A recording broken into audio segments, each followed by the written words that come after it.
von großartigen Profi-Rennfahrern in der Startgruppe 1, die um den Sieg kämpfen. Am Ende das glücklichere Ende für Thomas Preining. Der Mercedes gefahren zu diesem Zeitpunkt von Fabi Schiller kam nicht mehr ran. Und am Ende war es dann doch ein persönlicher Abschluss an einem traurigen Wochenende für den Motorsport mit tollen Leistungen.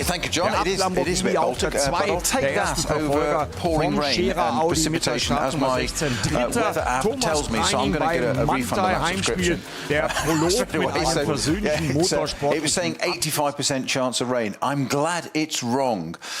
You mentioned qualifying. There's two sets of qualifying. We've got qualifying today, which is, as you say, an all-skate, a bit of a free-for-all. And then tomorrow is the key day, Friday. We've got top qualifying tomorrow. There's a distinction of the two. And, of course, this year there's a new regulation, isn't it? 3 sessions, so qualifying Q3, Q2, Q1.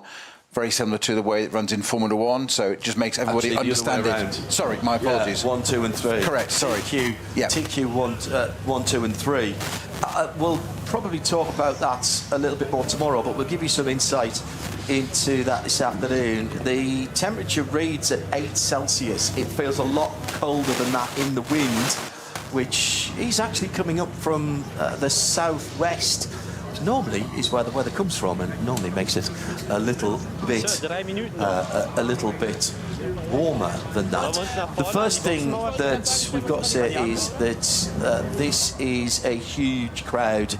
It's a bank holiday here. It's Ascension Day for those of you who are following the religious festivals this year, and that is one of 2 weekend dates that the ADAC RAVENOL 24H of the Nürburgring falls on. It's either this one or Corpus Christi. This is the earlier one of the 2, and the campsites were busy on Tuesday actually they were busy on Monday when I rolled up.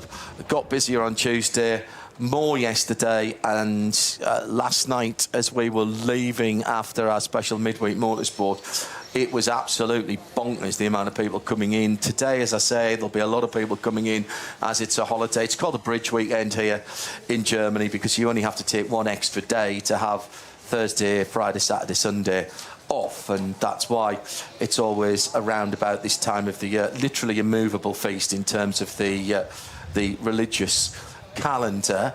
The entry is a impressive 161. There's been a self-imposed limit here for a little while. It went down to 170. First time we were here in 2007, I think it was 229 cars started. It went down to 170. Then because they cut some of the smaller engine cars out, just giving you a little bit of a history lesson as we go in. Then it went down to 140. It went back up. I think it was going to be 150 this year, but there were more entries than that, and the organisers here decided that they would take all the entries that they had, which was 161, hence the weird number, spread across over 20 classes. I'm not even going to start explaining the 20 classes. I'm going to give you some homework, dear friends around the world. And if you search race car engineering and an explainer to the classes, there is an excellent article that you can access free from Race Car Engineering. Well done to Andrew Cotton and the rest of the team for putting that together.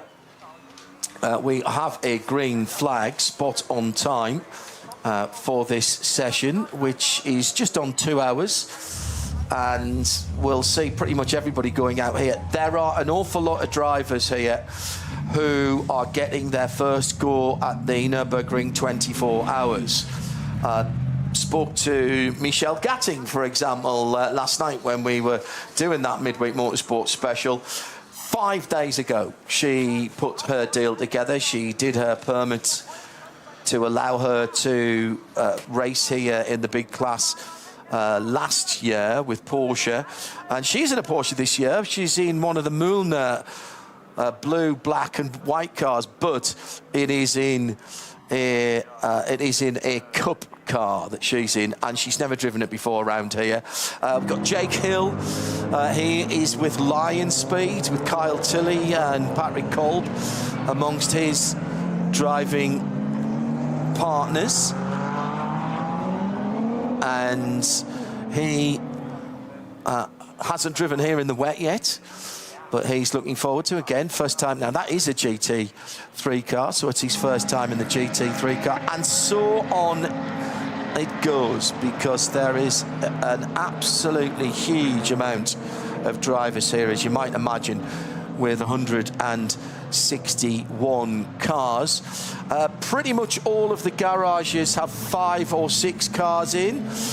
There are a couple with 4 in, including the Verstappen Racing, the Winward Racing cars, the Ravenol and the Verstappen Racing car run by Winward, and they've got the family to pray with them in the lovely bright red Audi S3 saloon. We've followed those guys down through the years. They've got a bit more sponsorship on that car now. It used to look just like a road car.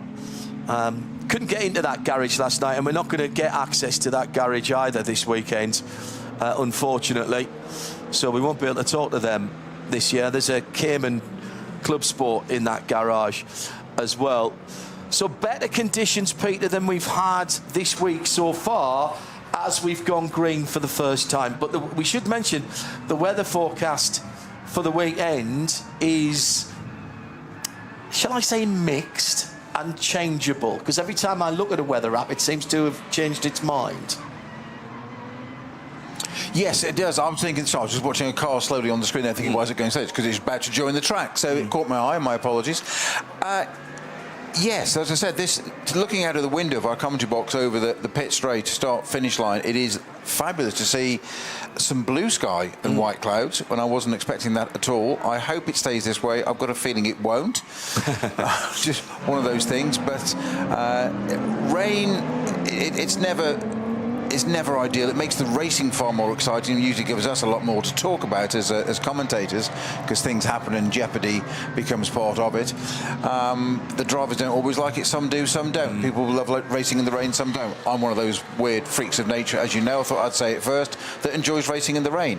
In fact, give me a 24-hour race, give me dark and give me rain, and I'm happy. What was really interesting, and I said about the amount that everybody's just going out onto the Nordschleife for the first time now. You can, in these early sessions, actually, there are a set of cones out on the start-finish line of the Grand Prix track, which means you can come around and not go out onto the hats and back. So if you just want to get a bit more heat into your tyres, if you just want to shake the car down, if you just want to make sure that everything is bolted on properly, a very good idea, you can come back around and restart your lap without any penalty. But of course, that means that your lap restarts when you come back across the start-finish line. When we get into the race, those cones will disappear and you won't be able to do that. I thought it was interesting actually talking to a number of drivers, including Michelle Gatling and to Jake Hill last night as well. They were saying they actually hoped, because they haven't got so much experience in the cars that they are driving, they rather hoped that it was wet, because they felt that they could feel how the car was moving closer to the edge of its performance envelope, whilst not having to be quite as committed through the myriad of fast corners that there are here, Peter. And that's an interesting point, isn't it? But if you are closer to the ragged edge of adhesion, but going a bit slower, things happen. Not in slow motion, but at least the car's not snapping on you when it's getting to the edge of its grip. Yeah, the wet's a great leveller for all drivers. Some of what we would consider normally slower cars, I use that term advisedly, but David and Goliath, they can have a bit more of a chance in the wet, because it's that great level. So a heavier car with less power, the power advantage isn't as much in the wet.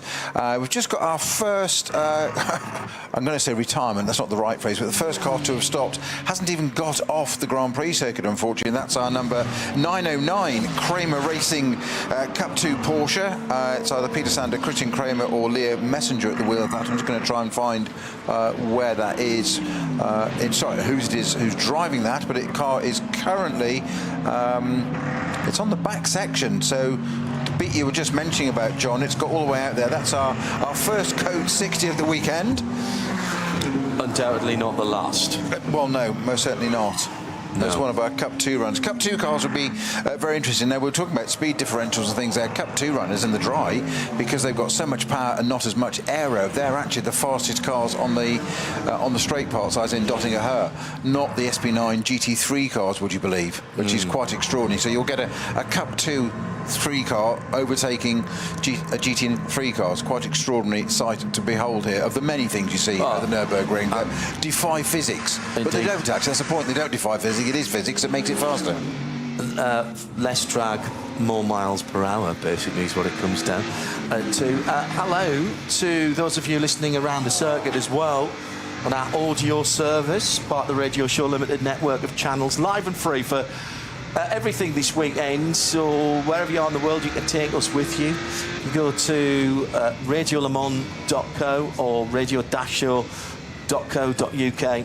Click on the player. We're on RS1, part of the Radio Show Limited network, and of course the World Feed TV, available via the Nürburgring 24 official YouTube channel. If you want to get in touch with us and join the conversation at RSL_studio, use the hashtag RSLN24.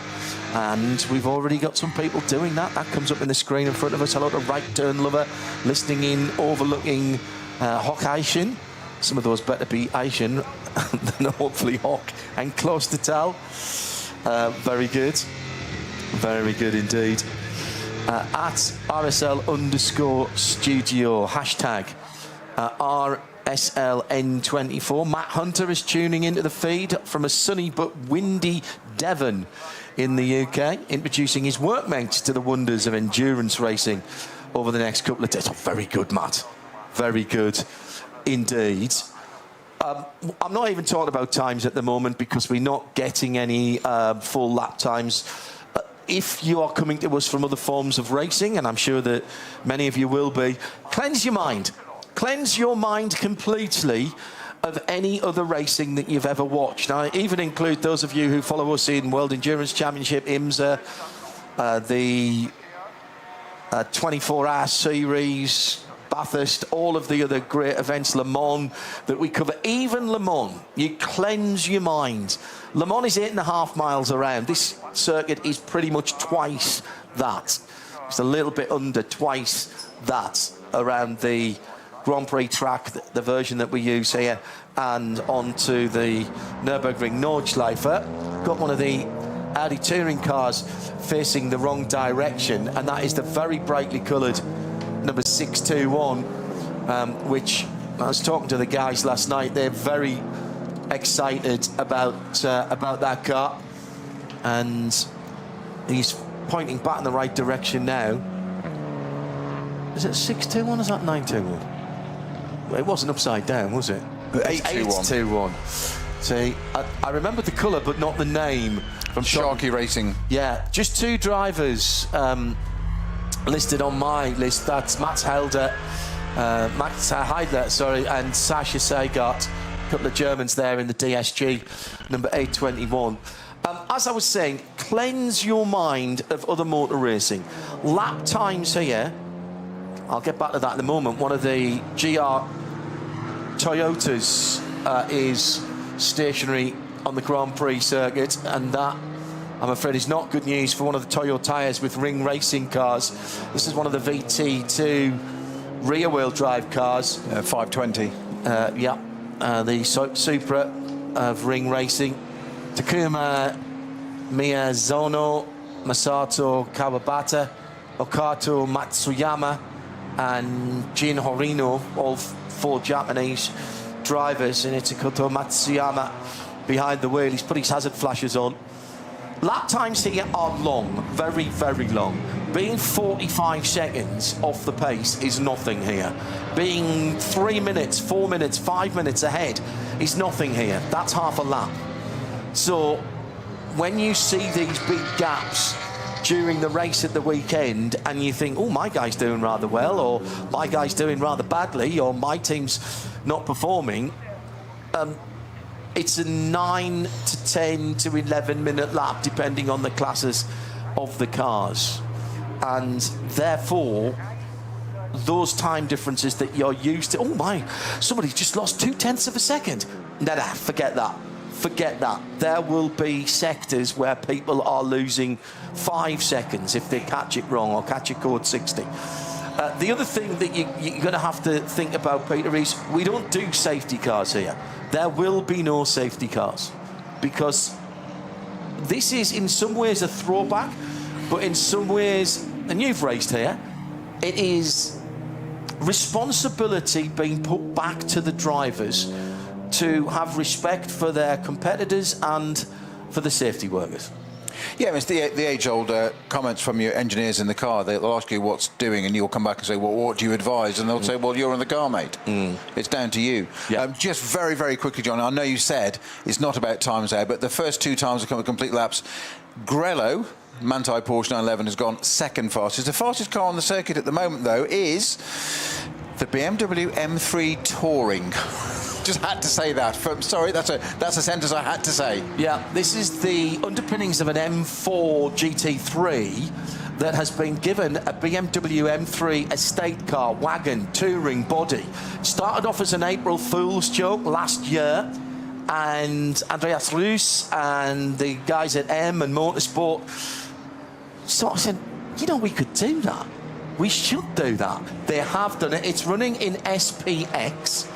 BMW on a crest of a wave at the moment, because that organisation, with Andreas Reuss at the helm of it, has just won its first WEC race overall with their prototype, the Le Mans prototype, effectively.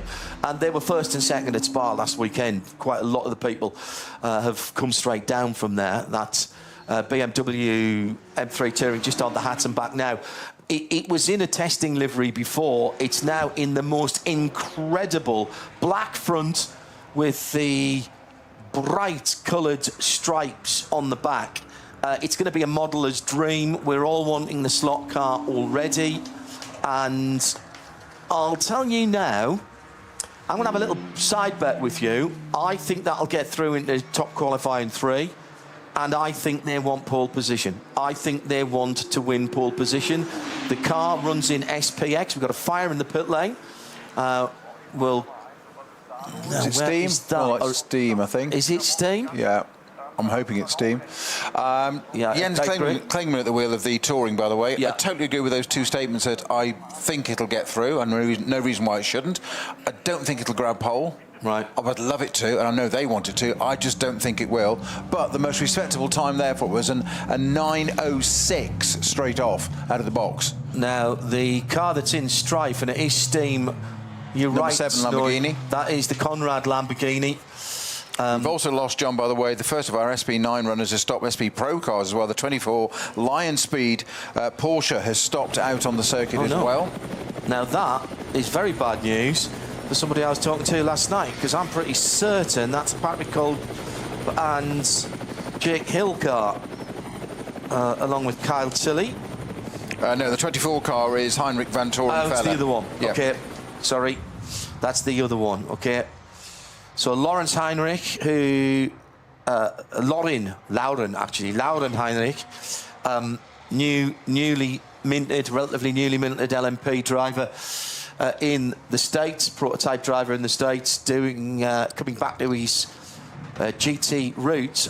Lawrence Vanto, who, as we know, is heading to McLaren for their Le Mans program, and will be developing that car whilst he's still racing for Porsche in the USA.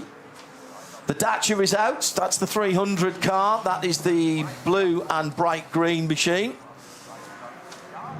I'm going to try and finish my thought about the BMW. The BMW M3 Touring.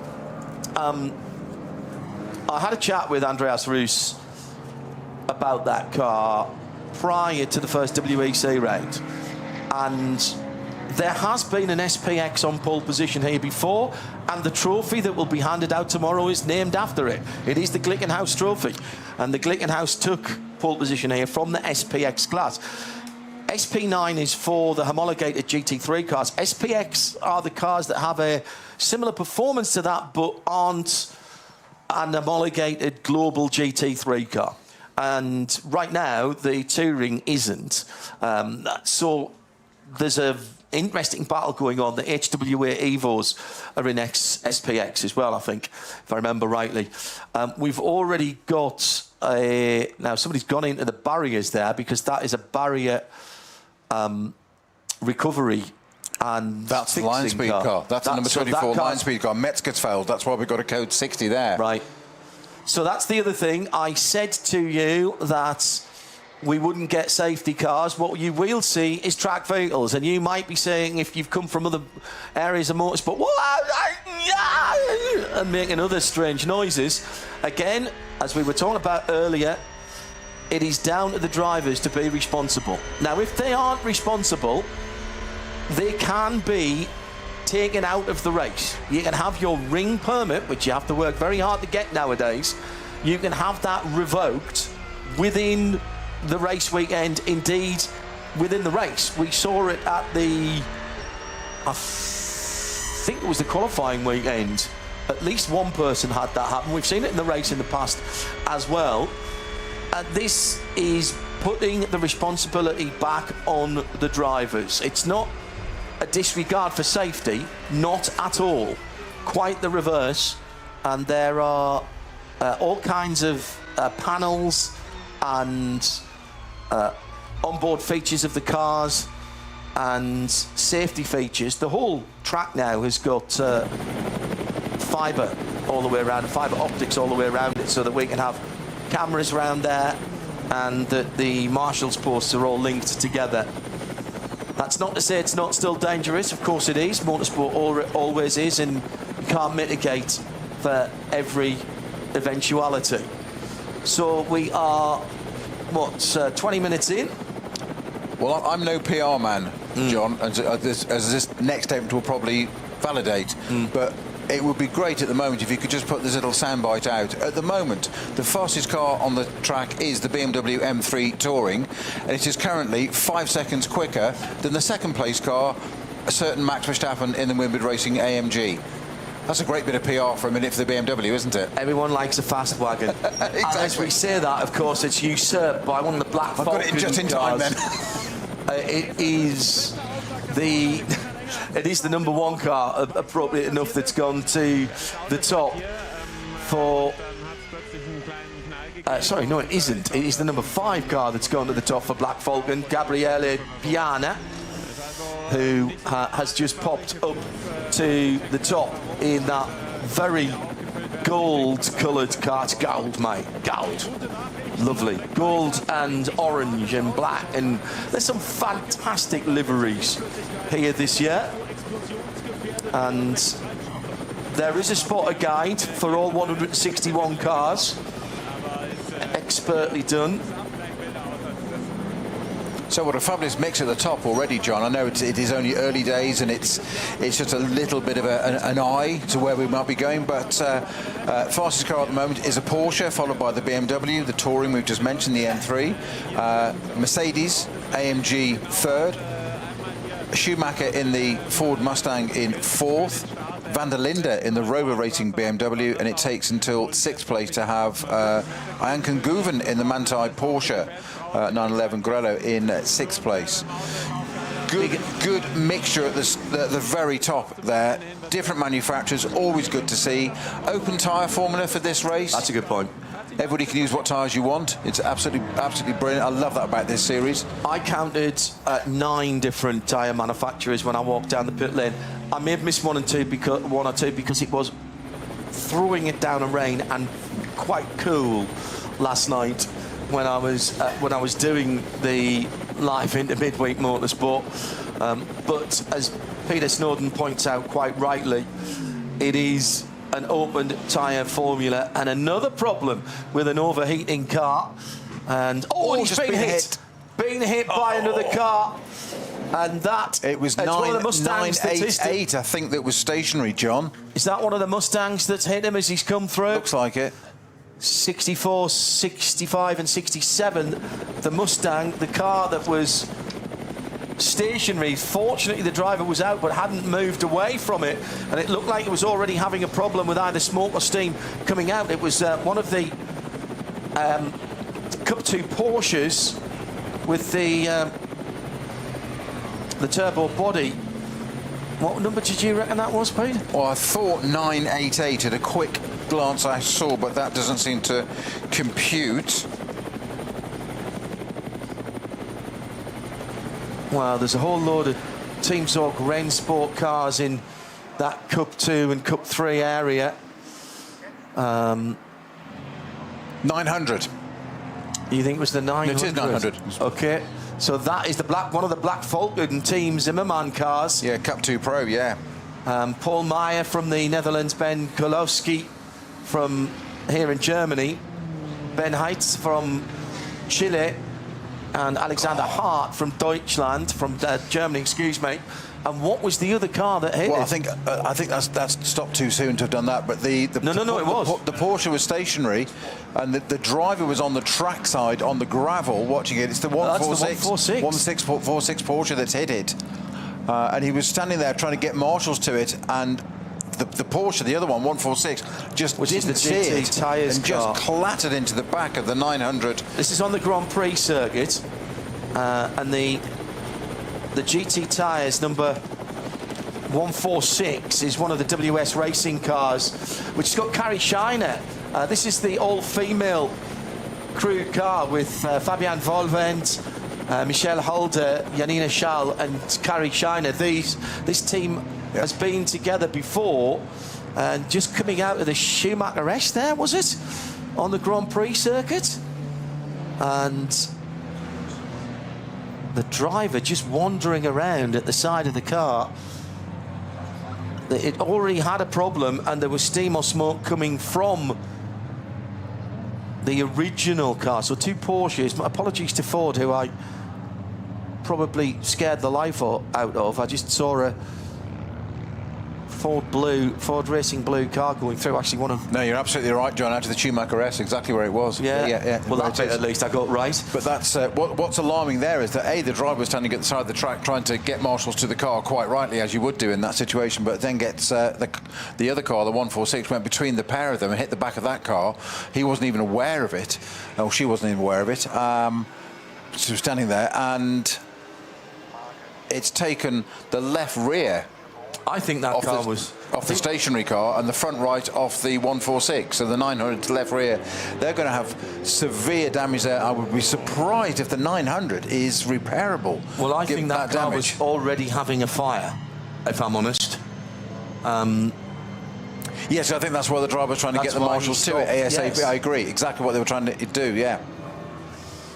Now the problem is, of course, that so early on in the session, we haven't had some of these guys around to even tell you who was in those cars. I'm just trying to get a driver for both of those for you. We'll try and do that. They are both out of the cars, we should say that. And there will be a slow zone now in that part of the circuit. And actually, the circuit is very nearly blocked at that point there, and everybody's slowing down. We've got the BMW Z4s back. This is a bit of a back to the future, isn't it? There are several fan favourites. The Dacia number 300 will undoubtedly be one. The BMW Touring we've talked about. We've got the SAG Motor and Motorsport 3M BMW Z4 E89 Evo. This is a 2013 car.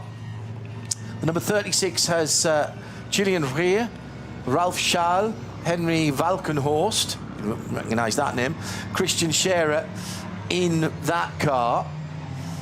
And they didn't have the easiest of runnings when they were trying to shake the cars down. but it's great to have that car back. We've also got the HWA engineering speed cars. They are the 61, 62 and 63.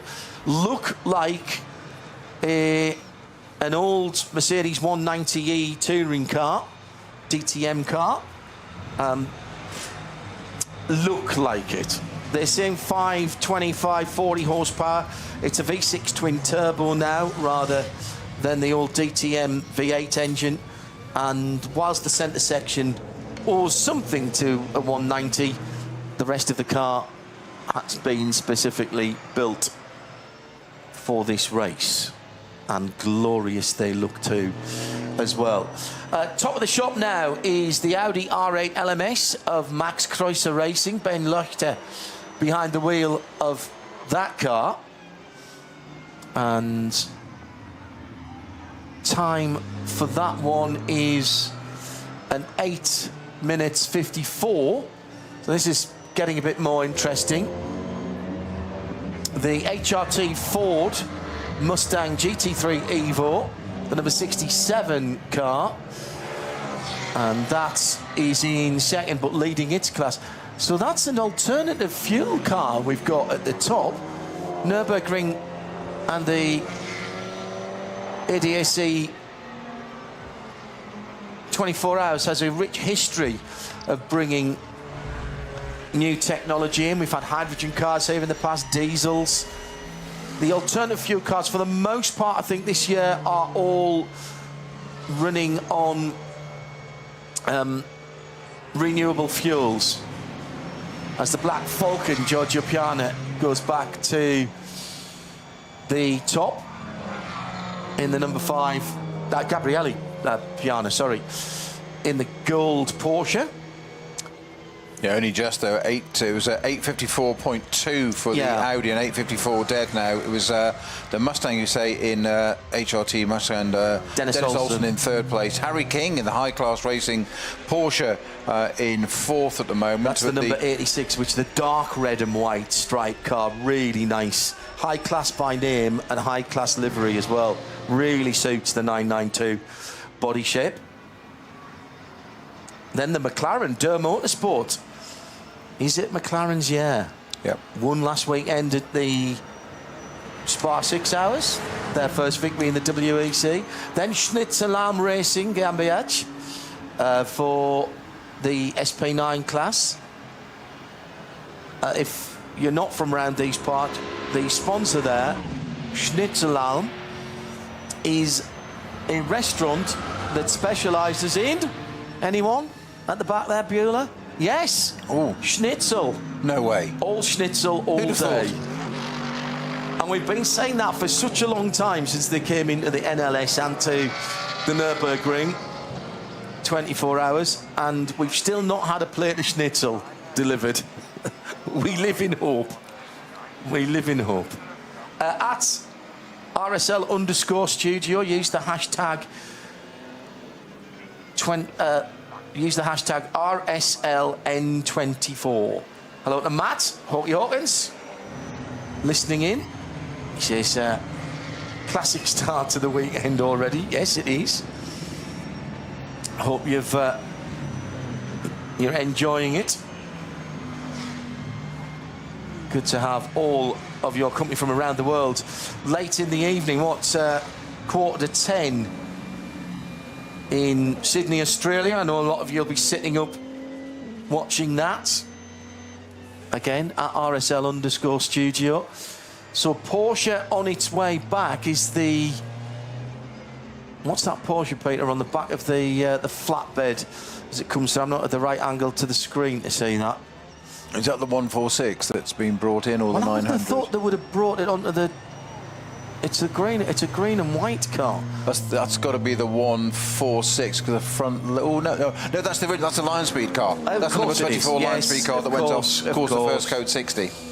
Yes, of course it is. It's the Lauren Heinrich, Lawrence Vantour, and Ricardo Feller car. So that's very much a fancied car, and already on its way back. The detritus of the accident on the Grand Prix circuit also being cleared up at the moment. So again, no safety cars as such. So this will be covered by double yellows and slow zone. We will have a track intervention car sitting behind that recovery vehicle with its lights on. There's a mixture of cars here. I'm just seeing a Porsche getting pulled in, a rhubarb and custard coloured Porsche Cup 2 car being pulled down the front straight as well, just past us. So that's been pulled by an Audi estate car. We've got Cooper 4 Mentors, the VZs out there. There's still the old pickup truck, the fire truck, the big American Ford. And I think we've still got at least one of the old Jeep Cherokees, although they might have been retired now. We don't see them so often. There was such a feature here. I bet they're back up though somewhere, aren't they? They'll be somewhere. In a lock-up somewhere, just in case. They'll be there on a trickle charger, ready to go. You know they will. You know they will. Because you know they're reliable. Well, absolutely. That straight 6 4-litre. I had one of those out in the Gulf for the first Gulf War. That was our logistics, one of our logistics vehicles that I bought, along with a twin cab, twin wheel Silverado. Right, it is the number 60. No, it's that 982. It's the 982 that's under tow at the moment, Peter. Which is, I think, one of the Cup 3 cars actually. As it's being towed around back to the pit lane. So that must have got caught in the cutout. It's the WNS Motorsport Cayman. Now it's Christoph Krombach, Oliver Kuntz, Axel Dufner, Leo Livus, Arne Weber, all German team there, and it is indeed the Cup 3 machine. So Black Falcon going back out in the lead, and now has changed drivers. You'd say the team's doing this, they'll want to get every driver or most of their drivers through, and it's the number 5 car going out with Mustafa Mehmet Kaya, Turkish driver, one of a couple of Turks in the field in that Evo. That is an Evo 26 car, so that's the brand new version of it, that red, orange and gold mainly. Ben Luchter for Max Kreuzer Racer in the Audi in second. He's still the best of the 81 cars, alternative fuel. Jens Klingmann now down to 13th in the BMW M3 Touring, but leading in SPX. The best of the Porsche Cup cars is the Müllner Motorsport. I feel I might be saying that a lot. The number 904 down in 14th position. And see if I can pick up any more of the leaders in class. Pro Sport Racing Mercedes in the GT4 SP10 is the 176 in 34th position. And Hyundai Motorsport lead in TCR, a class that they've dominated. They've got 3 cars here this weekend, just 1 in TCR, the 830, and 2 in SP4T, which are very interesting because they have some development road car engines in them, in those Elantras. I'll try and pick them out for you, those 2 cars out for you. SP7 is a Porsche, number 82 leading its class. Müllner Motorsport leading Cup 3 with their 999 car. That is the highest number we have. We don't often go all the way up the 999, but we have it here. Beautiful conditions. The rain clouds gathering over the back of the castle, which has been refurbed lately. Grello in the pit lane sporting a special livery for anniversaries of both Manthey and the Grello livery. Grello, not green, not yellow, but I could never understand why a German team from Moispath, which I drove in through the back of today to miss some of the traffic, which is literally, they drive the cars to the track, they don't even put them in the transport is to put amber lights on the top and drive them to. So, grün und gelb, surely. So it should be grumbled or grelbed or something. But no, it was Grello. They took the English on, number 911. Well, I don't think they actually named it, did it? I think the fans. Well, I think it came from the other way round. No, I'm not sure, you know. But it just got known as that, as a sort of nickname, and I think they just took it on board. I don't know. It was before. Answers on a postcard to the studio, please. I think it was before Porsche took Manthey over and sort of subsumed them.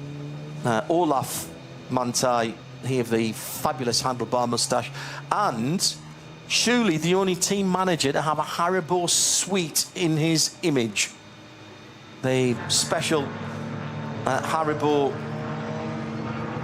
chewy sweet special editions for this race, around this race. Not only had the Golden Bear, there was a 911 and there was an Olaf Manthey. I think you've done everything, haven't you, Peter, when you get a small gummy sweet made in your image, including the handlebar moustache. There's no future, is there? What else can you do? Well, he's retired after that, mate. You're done, aren't you? He passed the team on to his son and retired. There's nothing more to achieve, is there? Very little more to achieve for Manthey, in all seriousness, from what they've done round here down through the years. They fundamentally understand this circuit. So we are 40 minutes into this 2-hour session. Hello. Good day to Phil Anson. Fabulous Phil Anson. Phil, thanks for lending us your ears and your eyes on this one. A rainy Noosa Heads in not so sunny odds at the moment. He loves the touring. He says the last estate racing car I can remember was the 850 Volvo in British touring cars. Has there been any more? T5. I've just got to the bottom of Grello. Which is? It's actually Grell is German for glaring, and yellow. It's an amalgamation of the two. Glaring yellow. Grello. Okay. It's not green and yellow. Can you think of glaring yellow. Any other estate cars that have raced other than the 850? There's bound to be something bizarre that's been around here. To be something. In the early days. Probably a Passat or something like that around here. Mini Clubman. Mini Clubman. Yeah, that counted as a estate car. That was back in the 70s. Modsports in the UK. There was a Mini Clubman. A famous mini tuner has redone a classic Mini as well, and that's going to annoy me. It's not Nick Swift, but... Hello, Phil. Hope you're settling back in at home. Roxy at RSL_studio, hashtag RSL N24. Any repercussions for the driver that hit the 911 on the GP track? Well, they'll have a look at it, I'm sure. They'll be checking to see that the yellows were out and what was going on and whether they ignored them, whether there was another car that they had to avoid and move out the way. Hello to Dallas, who's not in Dallas but in Florida. Good morning. NG Auto Art, artist in residence. I presume he's getting lots of inspiration from this. Having a sandwich in the garden. Banana Pie is watching from Trinidad. Hello. I hope your weather's better than this. Philadelphia, USA, Mr. Bedlam. Robert Cruiser from Raleigh, North Carolina. Allard Calf. Hello, Allard. You here this weekend? Walter Strycek was one of my answers in our German F1 drivers pointless last night on Midweek Motorsport. Walter Strycek, former head of Opel Performance Centre, is in one of the Z4s. He can't stay away. He was part of the team that brought the Foxtail Manta and raced with his children as well in a couple of bits and pieces. I worked with Volker many years ago. Yeah, turn of this century. Thanks for tuning in, everybody. Nothing will ever beat the Peugeot 806 that raced in Spa back in 1995. That would have been my choice for here. It was a 405 Super Tourer underneath a Peugeot 806 MPV body. I think might have been a 406, but it was brilliant. Full works colours, and would have been ideal for round here in those days. And that was Roxy as well. Very good. Honda raced a Civic Estate in BTCC, says L12. Yes, they did. Josh also getting that in. Yeah, that was Gordon Shedden, and was that Matt Neal as well there? I think it probably was. Ryan Hoover Transport from Chicago, Illinois, running CNC machines, cutting parts. Oh, yes, Ash Sutton raced the Subaru Levo in BTCC as well. Well done, James. Good one.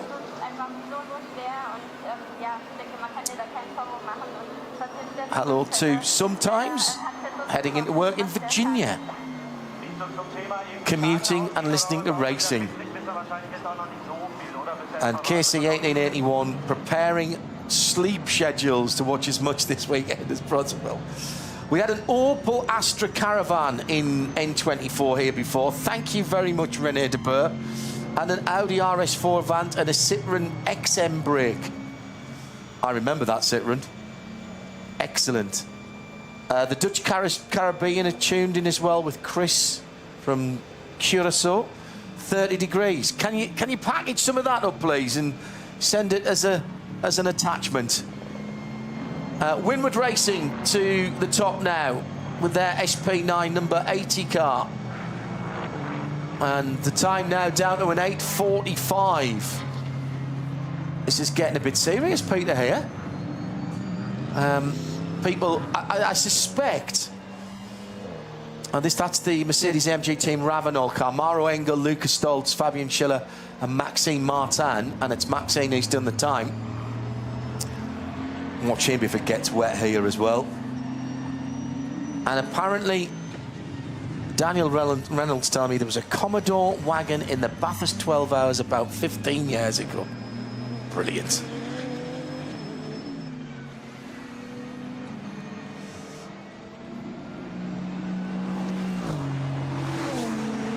Who did we have, Snowy, in that Lion Spade number 24? Who took that car out and subsequently ended up in the barriers? Stand by, I will find out for us. Thank you. Because I'm being reminded by Richard that Lawrence Vantor had a weekend-ending crash in the Porsche last year on the Thursday, maybe? It was last year or the year before, Richard, I think. It was Ricardo Fella. It was Ricardo Fella, OK. But more bad news for that car. Joel Sturm's just coming in the pits in the Dynamic GT Porsche number 54, 8th place for them. So remember when I said cleanse your mind of all things otherly racing and don't worry about big gaps? Well, there's 4.5 seconds between first and second and 4.2 between second and third. And then we're down to tenths and half a tenths and all sorts of things. Round an 8.5, 8.75 minute lap. Live and free around the world on RS1, part of the Radio Show Limited network of audio and visual channels. Good to have your company. And of course, also on the World Feed TV via the official Nürburgring 24 YouTube channel, ADAC RAVENOL 24H for 2026, the 54th running of this race.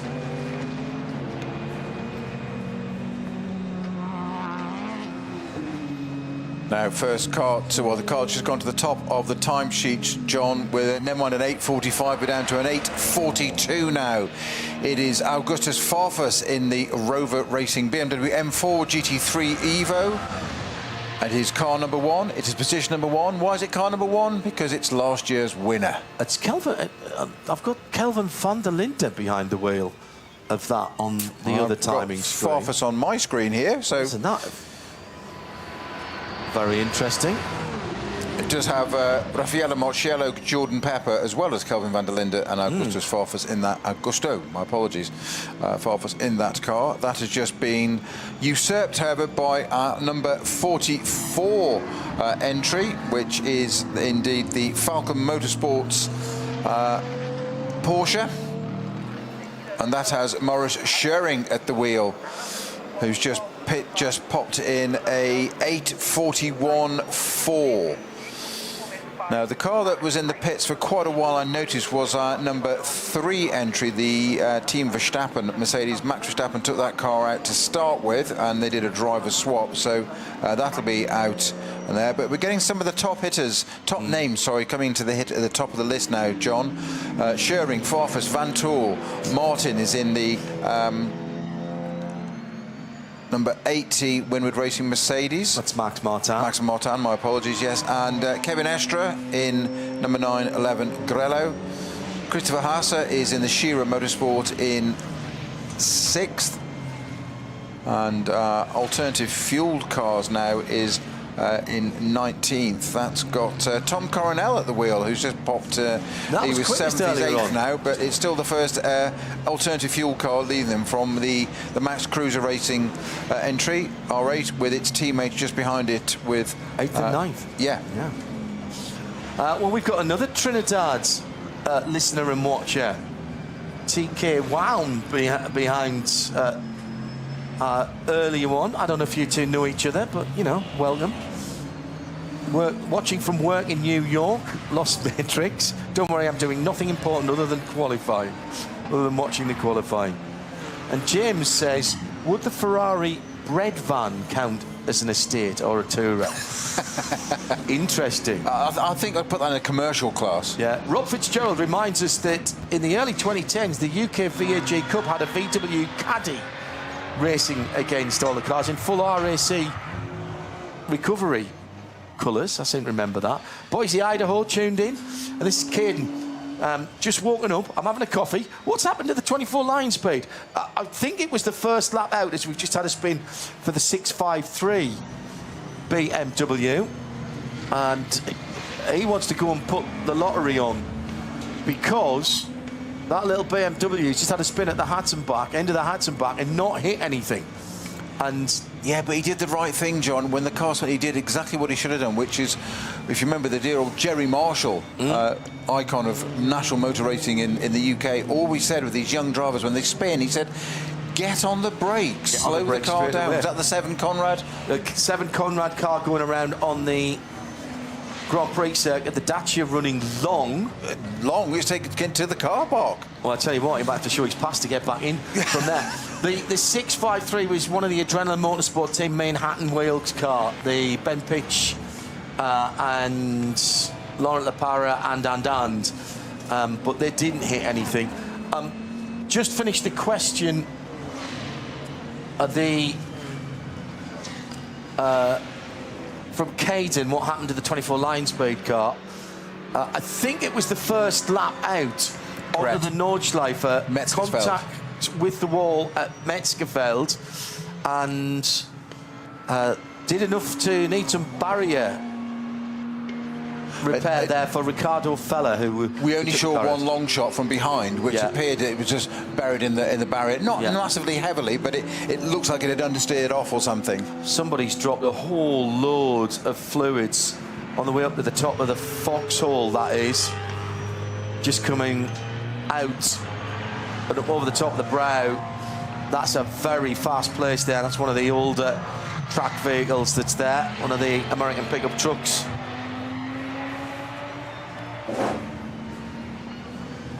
At RSL _studio if you want to get in touch with us, as many of you are in these early sessions. Right, Clark Duffy has got the picture out of my favourite 806, which raced in the Spa 24 hours. Absolutely incredible that car was for sale within the last couple of 3 years. Greg says, I first watched the Z4s racing at Lime Rock Park in 2015. I was so inspired, I bought myself a Z4. Have you still got it? He's in Rhode Island, in the US. That's what's called marketing. So we are just about to knock on the door. The first hour completed here in the 54th running of the ADAC RAVENOL 24H the Nürburgring.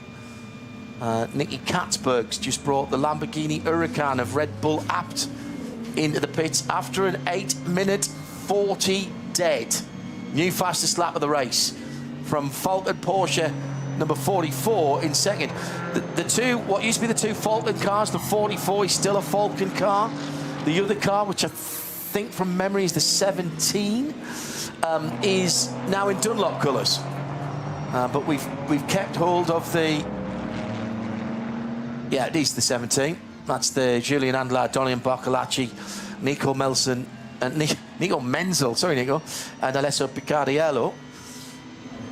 My brief run down the pit lane last night in the rain and the wind was just enough for me to get some of the liveries in my head.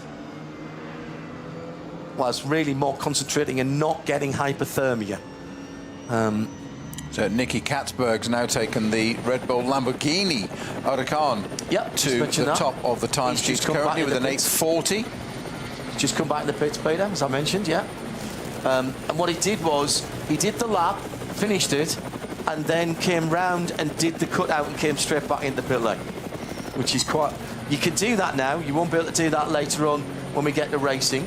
So it's Lamborghini, Porsche, 2 BMW, the M4 Rover racing cars, 1 and 99. Then the first of the Mercedes is the number 80 Winward Racing. That's the Ravenol car. Mauro Engel out in that car. That's the teammate to the Verstappen racing car. Manthey Racing, Kevin Estre in 6th with the 911. Then the number 7, the 7th place car is the Verstappen Winward Racing car. Top 10 made up of HRT Ford with the 65 in 8th. 9th is Chris Haase for Share Sport PHX in the Audi number 16, and the Lamborghini Huracan is... Now that's the Red Bull Abt, that's the other Red Bull Abt team, sorry. Mirko Bortolotti in the 84 car. Was just slightly confused for a moment there, having just seen the team car go at the top. And Nick Yellerly has gone back out in the car that is now quickest, having just been vacated by Nicky Katzberg. Early days though, as I said. Chill, recalibrate, pick out your favourite liveries. Lots of Red Bull liveries here this year, which is interesting because the race, of course, is sponsored by Monster, and there's a bit of a, I don't know if there's a bit of a grudge match going on between those two energy drinks. Got a lot of Monster Energy promotional staff staying at the same spot as ours. They were driving very lovely sounding American pickup trucks around last night when I got in. I suspect they'll be in bed much earlier than we will be this evening. Now, Maurice Schering has just set a new fastest lap to top than the Falcon Porsche, going from an 8-minute 40 down to an 8-minute 30. Yeah. Well, that's again, reset. Es ist natürlich schade die Trainingszeit, die verloren geht. Also fühle ich mich einfach schlecht fürs Team. Aber es ist erst Donnerstag und kämpfen weiter. We're going to introduce you to some more members of the team in just a moment or three's time. And in fact, I'll bring one of them in straight away and say good afternoon to Bruce Jones, one of our usual NLS commentary team. Cold, still a bit slippery and wet out on the Nürburgring Nordschleife, but nobody's told the drivers that we're down to 8 minutes and 30 seconds with a track that finally has no yellow flags or slow zones on it. A little bit of sunshine, I think, is just picking people's spirits up, Bruce. 100%. But I mean, what we're realising here is that every 10 minutes you get a different form of weather. You look down, you look at your computer screen, look up, oh, we've got hail. Oh, no, hold on, it's dry, it's sunny. But, you know, out on track, caution, absolute element. But some of the attacking drives we're seeing at the moment, and I think your point just then, no yellow flags at this moment around the circuit. There may be in a few seconds, but people will just keep pressing on. And again, if it's the first time you've ever witnessed the Nürburgring Nordschleife, it's a treat that keeps on giving. But looking at some of the faster cars going through, this is the craft you do not learn by just rocking up here, John, and having a bit of a go. You've got to learn how the other people, where the other people in the junior classes may move to, and how you get past. You were in the drivers' meeting earlier on today with our clerk of the course.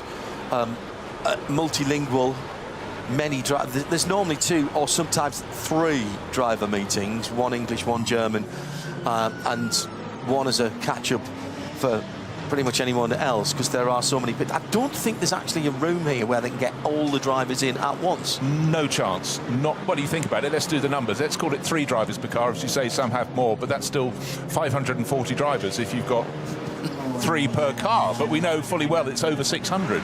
Yeah. Just say that again, 600. Incredible. Absolutely incredible. I was talking to Snowy earlier on, and Joe Bradley's going to step into that far right-hand seat in a moment,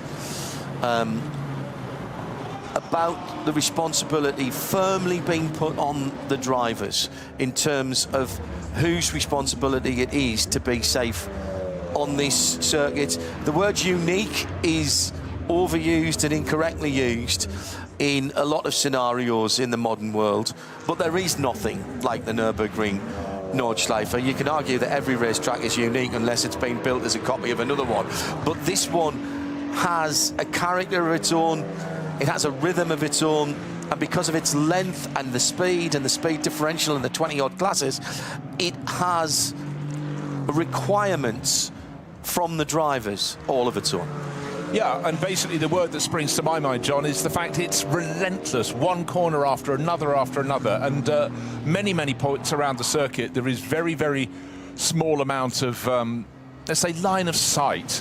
And bearing in mind you then factor in all the drivers from the various other classes, and the possibility of contact is very much present at all moments, and it could be an innocuous little half spin. In fact, we just had one coming back up the slope from the Dunlop Carer, and one of the junior class cars rotating around. In fact, it was an Audi TCR car. Very few of those these years.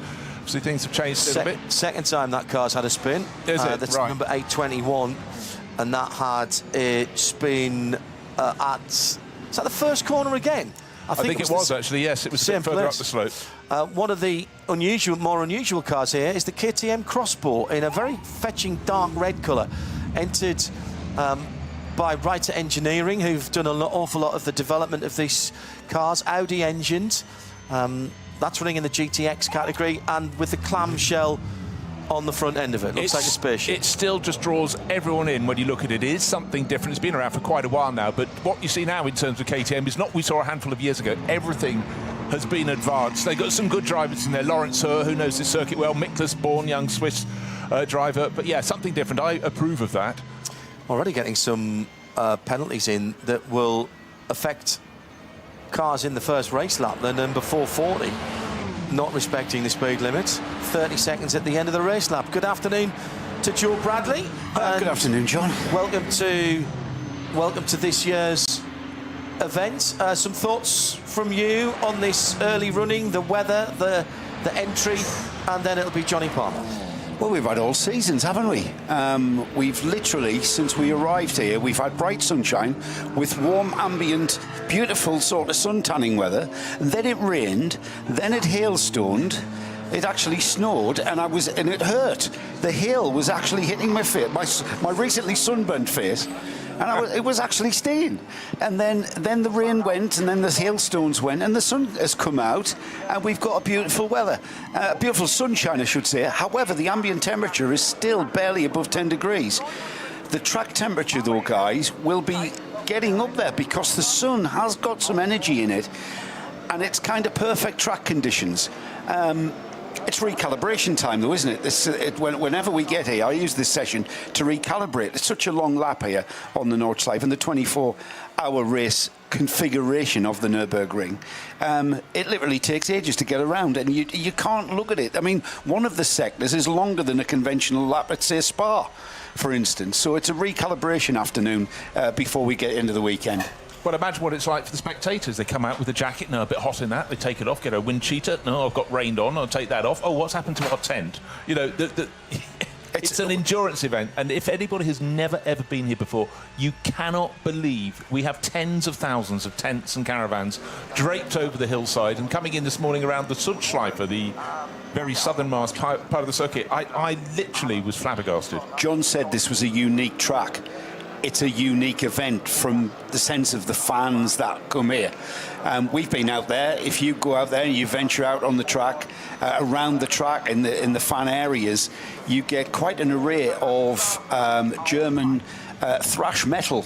Every 100 yards you get a different beat and a different sort of crescendo of just this wall of sound that you walk through into the next wall of sound, which is blocking out the adjacent walls of sound. It's just an incredible. And of course, they're all drinking beer.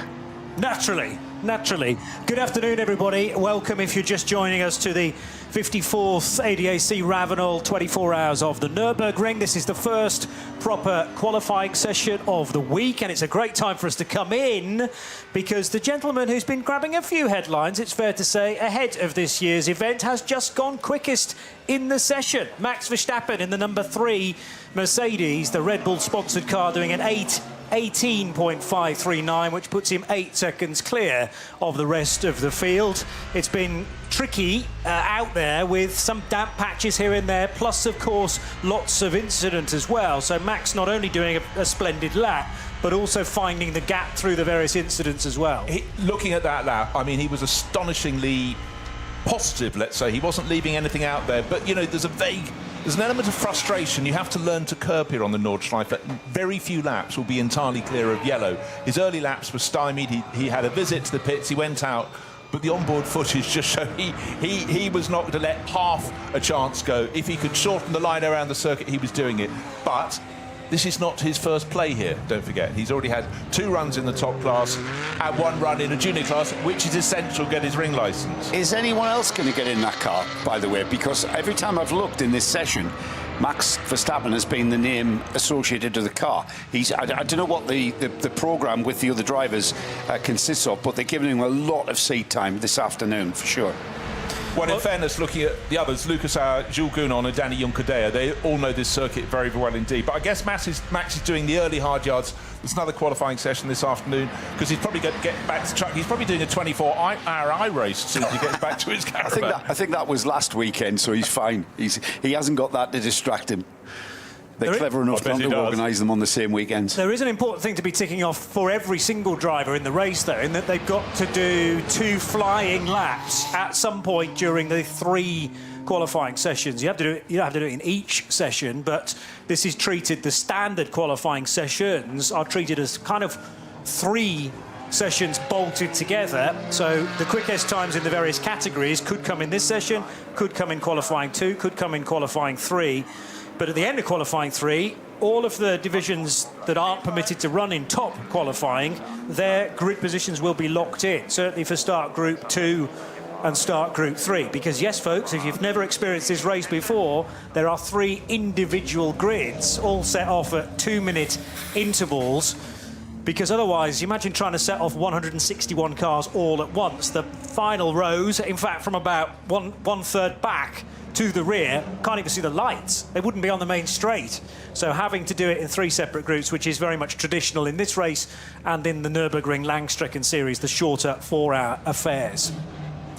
Yeah, qualifying is quite something. They've stirred the pot to simplify it, but I must confess, having read the rules, I'm going to have to read them again and again because it's quite something. But one element of the crux is that in the pro class of SP9, the very top class, the class that Verstappen has entered into, each of the drivers, or 3 of the drivers at the minimum, have to have their times aggregated. So it really is about the strength of the lineup. Yes, I know it's a 24-hour race, Joe, but still qualifying is quite something in a field as big as this, because if you're down in 20th position, you might only be 3 seconds off on your average lap time, but at the start of the race, with the sort of opposite of a concertina effect, you've already lost a fair bit of time. Yeah, I mean, it is still vitally important because it is an endurance race. It is over 24 hours. There are so many elements, quite literally, the weather element being the main one. I think that's going to be talked about this year. There are so many things that can be thrown at you. However, this is a 24-hour sprint race. And you might think, we talk about this track not being a conventional track, but these drivers, certainly the top class drivers in the SP9 class, they attack this track and optimize every braking, every overtake opportunity throughout the 24-hour race, or indeed their stint time. It is an absolute sprint race for those guys.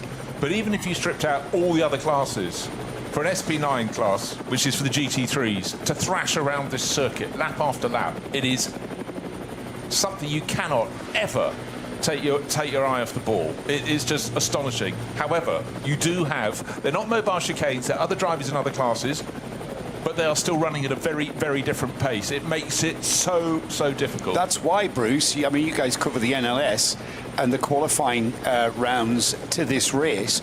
You can't just rock up with an international driving license and do the Nürburgring 24 hours. You have to go through a specific qualification process, examination process, before they'll even allow you to race here. And part of that examination, part of that qualification process is reteaching a different driver etiquette, a different track etiquette that has to be carried out, and you have to comply with out there in those situations.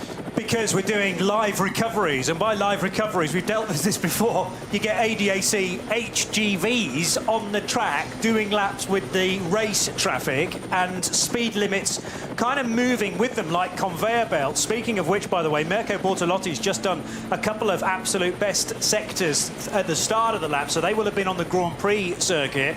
Now he's hit the Nordschleife properly, and I was hearing from some of the guys in the number 16 Audi this weekend who are already pre-qualified for the third top qualifying session.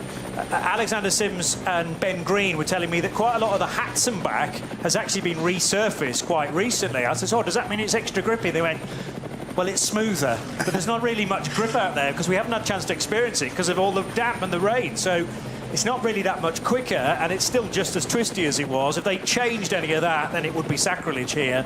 But it's interesting, you know, year to year, possibly even month to month, little sections of this track are redone, and you've got to be totally on top of where the grip level is, or more importantly, where the grip isn't. You mentioned recovery trucks, Johnny. I remember a conversation I was having with Rob Huff, having on the way back home after this event. We were on the Channel Tunnel train, so we're all standing outside the cars, and Rob's regaling us with tales, quite literally of daring do, of his race that he just encountered. He sticks his thumb under his chin and he puffs out, you know, came over a brow, pitch black, headlights looking at the sky. All of a sudden the headlights are looking at the track. Recovery truck, hazard warning lights going. He said, I do not know how close I was to smacking into the back of that truck. He said, and that was only one of many, many tales of daring do that he regaled us with. But it's a factor, but they normally won't just put out one flatbed. Obviously they'll have vehicles around moving slowly. The marshals, they've got, in fact this year they've got a new system of panels, illuminated panels, but you are still going at warp speed on a twisting a rising bit of track. But I mean, the officialdom here, the thought of it is astonishing, the organisation required. But just the thing about resurfacing little bits of track, it's hard enough when you get levels of track in the dry that have got slightly different surfaces, but when you've got what we're going to get this weekend, a little bit damp, very damp, full wet snow, heat wave, and then the nature of all those transitions could just be the thing that will tip a car offline. We talk about the racetrack being rubbered in, and we then talk about when it rains, there's a wet line through corners. If we then got and resurfaced it, and we've got brand new tarmac out there, how quickly does that rubber in? How quickly is there a wet line that will develop? when the weather comes, and it is forecast to be very, very changeable over the course of the weekend, over the course of the race distance, it is going to be a matter of, in a lot of circumstances, pure luck of being in the right situation, in the right car. I don't think at any point of this race that we're going to get any of these drivers saying, my car setup was optimised. I had the right tyres, I had the right tyre pressure, because it's key. These guys will send these cars out on slicks knowing it's going to be wet across the other side of the track with a tyre pressure that will help them, but only help them to a point. And then they're on their own out there. No, 100%. Also, just bear in mind, you want to learn the track on a regular-sized circuit. You might go and do 10 laps in practice. Here, you might get 3, and there might be a car on the bit you wanted to try. You know, just so you've got to let them stay where they are. But anyhow, it's an outstanding race. The quality at the top is rising and rising and rising. You can see precisely why Max Verstappen wants to come and take on this challenge. And likewise, as it was in Formula One a long time ago, back in the 70s, we were just nippers. You'd have, like, guest drivers. McLaren might put a third driver in. It's always good to get that benchmark. So the drivers want to go, OK, 4-time world champion, let's see how we can go against him. Where do we stand? The McLaren story, the 1973 German Grand Prix, Jackie Ickx had walked away from Ferrari, calling it the car a S-box, S-H-I-T box. And McLaren scooped him up. They were Yardley coloured McLarens. Their drivers were Denny Hulme and Peter Revson. In comes Jackie Ickx. They go out for the first practice session, and Denny Hulme and Peter Revson went to Teddy Mayer and said, you are going to have to give him the crappiest tyres you've got and the most rubbish engine you've got, because he's not coming here to embarrass us. So they gave him the longest life engine, and they gave him the hardest set of what would have been Goodyears in those days, Bruce. And he went out, and he still went quicker than him in qualifying, and he still outpaced him in the race. And I actually had the privilege of discussing this with Jackie Ickx at the Amelia Island Concours a few years ago. And I asked him about this. His eyes lit up. And he was, yes, they tried to give me the rubbish car, and no, but, you know, I just... It's that local knowledge, it's that track knowledge, it's like knowing what's coming next to the point where you can absolutely just, you know, throw caution to the wind. And these drivers are going to be encountering that very thing throughout this race. And some of the early shots in the German Grand Prix when he entered it the first time in a Formula 2 car around here, because they didn't have enough Formula 1 cars. The track, obviously 25 kilometres, they could fit more in. Just those jumping shots. And he's high in the air in his Matra, just sensational. Anyhow, we're here, different days, same circuit, but plenty of black cloud coming in to maybe spice things up a little bit. And even before the rain properly arrives back on the Grand Prix track, the Pro Sport Racing Aston Martin in the SP9 division, that's entered as an AM car, having a rotation. I think the 37 car is fairly new out on track, so I'm still trying to identify who's at the wheel of that. We have had action already from 159 cars. Oh, I've just scrolled past it. It's Mr. Lonroth. So Lonroth spinning. That will be Marcus Lonroth, who shares with Guido Dumouriez, along with Christian Connert in the number 37 entry. The other thing I wanted to mention was the number 19 car of Jan-Jaap van Roon, which is the Max Cruiser Racing entry. An Audi R8 was the one in the barrier and being recovered in the AT1 class. There was a Ford Mustang in the list that was obviously being investigated for something. Might have been track limits, may have been something within a code 60, but that is a no further action now for one of the Fords that are here in great force again from the HRT camp. And that was car 67, I seem to remember. There are 3 of them, 64, 65, 66. They had very, very cool liveries last year. I haven't actually caught sight of them in the flesh for 2026, but conveniently last year, one was painted completely blue, the other one yellow, and black maybe is the third one. So hopefully the paint schemes are similar, because in the dark that's very, very helpful for us. They're not at all. Oh, one is running in black with red flashes. Think Yokohama livery. Yeah, okay, yes. One they haven't put a picture in as yet. That's also on Yoko's though, isn't it? Even though it's not in and then that you've got livery. one that's largely yellow and green. Think, I don't know, Norwich City or something like that. But nice. There's another football reference from Bruce Jones, Chopper. I can't believe this. Yes, I know. I do my homework when I know who I'm commentating with. OK, let's just talk about what's at the front. Number 3, Winwood Racing, Mercedes. And it's got Juncker Teller at the wheel. Juncker's just taken it over. Yes. Yeah, so he's been given his go. Then we've got a couple of the Rover Racing BMWs. Did rather well last year. One of them won the race. And in fact, car number 1, Jordan Pepper at the wheel, well, in the pits at the moment. And Sheldon van der Linde in the sister car, also in the pits there, second and third fastest. Fourth fastest, the other Winwood Racing Mercedes, Fabian Schiller at the wheel of that. But we've still got that gap of 8 and a bit seconds between Verstappen's time that put it top.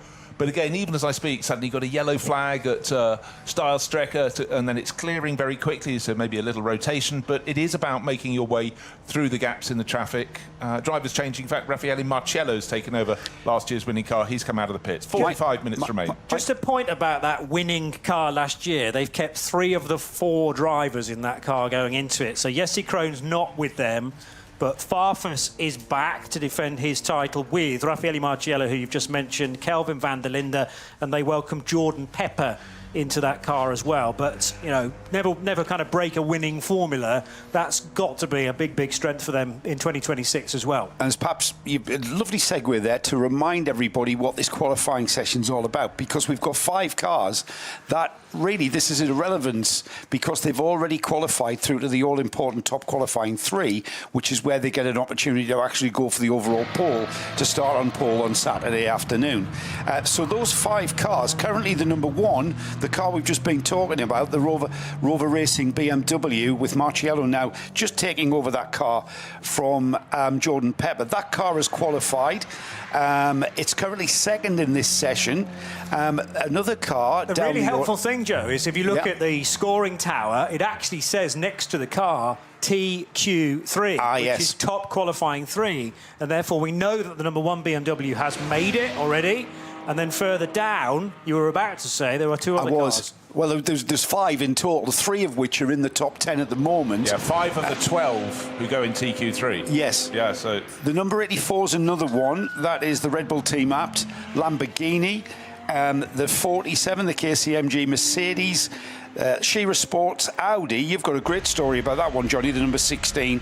And the Realize Condor Racing with Rinaldi, that's the Ferrari 296, number 45. So the 84 at the moment, that's already through. That's the Red Bull Team Apt Audi. And the other one that's on your live stream pictures as well is the number 45, which is the Realize Condor Racing with Rinaldi Ferrari.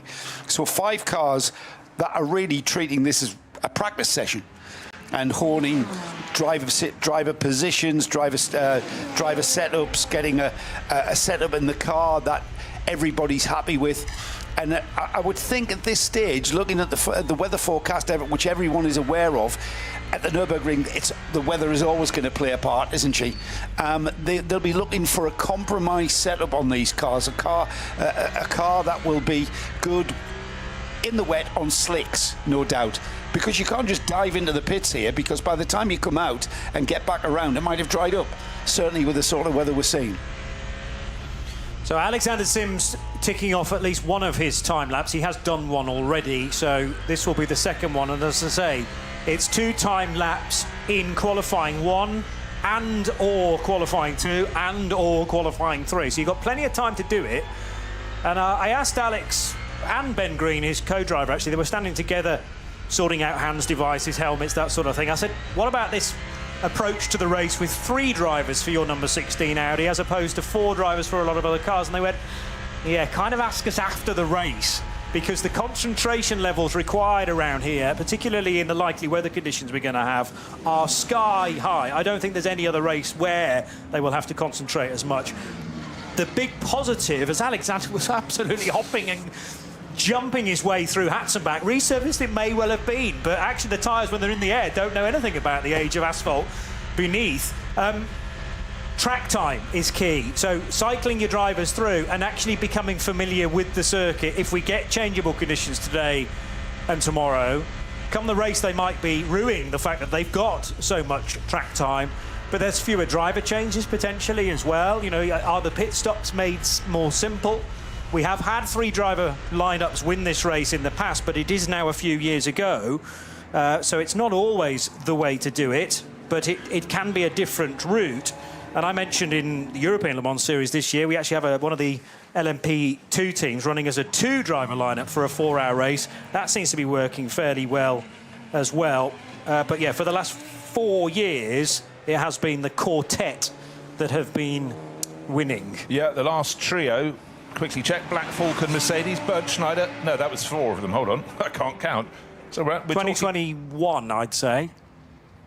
Quite right. Manti Racing, Cairoli, Christensen and Estra. Yeah, of course they were just the 3. But actually you go beyond that, before that, and you're looking back to, well, very, very long time ago. He says, getting back into the 20th century. Anyhow, rare one. Scheid Motorsport, Johannes Scheid, Sabine Reck, who of course became Sabine Schmitz, and Hans Wittmann, 1996, but different times. The bar has risen some considerable distance since then. Reminded me of drivers, we were talking the other day, of drivers who've done this event and won. First time out, Niki Lauda in 73, only two drivers in that car. It was a Jägermeister Alpina Racing BMW 3-litre CSL. He shared the car with Hans-Peter Joysten. Only 2, and it seemed to be the trend then, because prior to that, the 70 race was won by Hans Stuck, Clemens Schickenvance. It wasn't until 1976. First race being 70, wasn't until 1976 that we saw teams running 3 drivers. Yeah. So that was the 2 drivers. That must have been a... 73 was a strange year, because it was actually held in 2 parts. 8 hours on day 1, 8 hours on day 2, and an 8-hour break at midnight. That's your mind type 24-hour racing. That's very civilised, yes. So you actually get your head down for 1/3 of the race before doing part 2 of it. So the 8-hour break was part of the 24 hours. That's the bit I need to now read about. That is more like it. I like that idea. Yes, go off for dinner. Nice. But when Helmut Kalleners and Gerald Pankel were winning in 1972 in a BMW 2800, that was all the way through the night, 145 laps, and they did it just as two drivers. And it was a definitive break in the schedule. It wasn't like, a red flag situation or a fog situation or a delay or anything. The race was held in 2 heats of 8 hours each. Wow, is how it's expressed. But I'd need to do a bit more reading about 1973 holding of it, in truth. It was still an experiment. The first one was only 3 years earlier, 1970. So the fields would have been smaller. They would have grown very quickly. But cars are more fragile back then as well, just to make things more complex. But anyhow, we've got to where we are, and there's some very quick times coming. But every time one sees a quick time on the screen, you think, oh, unlucky, just made your record in Sector 2 and Sector 3, but there's a yellow flag coming to greet you. Is anyone else struggling not to think of Rover BMWs and Alexander Sims? He's in an Audi here, which is a little bit strange, isn't it? He won this race in a BMW, didn't he, back in 2020? Yeah, just gone 4th fastest. So he's managed to get his way through the past yellow flags at the salient moments. 8 minutes 27, so that puts him 8.5 seconds down. We've got 3 cars very close together, 2nd, 3rd and 4th. So 2 Rover Racing BMWs and now the Scherer Sport PHX Audi, but still the Verstappen time, Max Verstappen time now. Danny Juncker-Day has taken over that number 3 Winward Racing Mercedes still top of the pile. But you're quite right, that was a good lap from Alexander Sims, but certainly yellow flag areas were popping up around him, but I think he snaked his way through them and got that time in. Clock continues to count down, just over half an hour to go, 36 minutes remain, but again, some good little sector times popping up, but still that time from Max Verstappen. Clearly it was like parting the Red Sea. He got the gap between the yellow flags and everyone else has been slightly compromised. But I tell you what, if you look at a tracker map of this circuit, you need to sort of zoom in, because the entire lap is covered with probably about 120 cars out on the track at the moment. Yeah, I did say over 100 cars. It is just simply something else. And a lot of that talent then is down to the engineer sending the car out at the right point, particularly if you are in some of the middle order categories, to know when it's calming down as far as incident is concerned. Speaking of which, the Ferrari comes through now towards Tiergarten, and there was an ADAC wagon in behind that it needed to outbrake and go around just underneath Antonius Bucher, the little left-hand kink with the bridge. Now back onto the start-finish straight, and the 45 numbered Ferrari with Thomas Neubauer at the wheel. That's another qualified car. He's the 5th of the cars we were planning to mention who've got through to top qualifying 3. Code 60 out around the circuit, but also just wanting to point out that 3 cars in the top class. The number 786 Renazza Motorsport Lamborghini, the number 40 WSIS Racing Team BMW, that's the Z4, the lovely car from 2013, and the number 35 Walkenhorst Motorsport Aston Martin. All they've done is out from the pits, back up, and then in the back entrance to the pits. They have not done a flying lap as yet. So we were talking about how what you really need is track time. You need to experience all these changing conditions, and for those three teams, they've not got anything on the board as yet.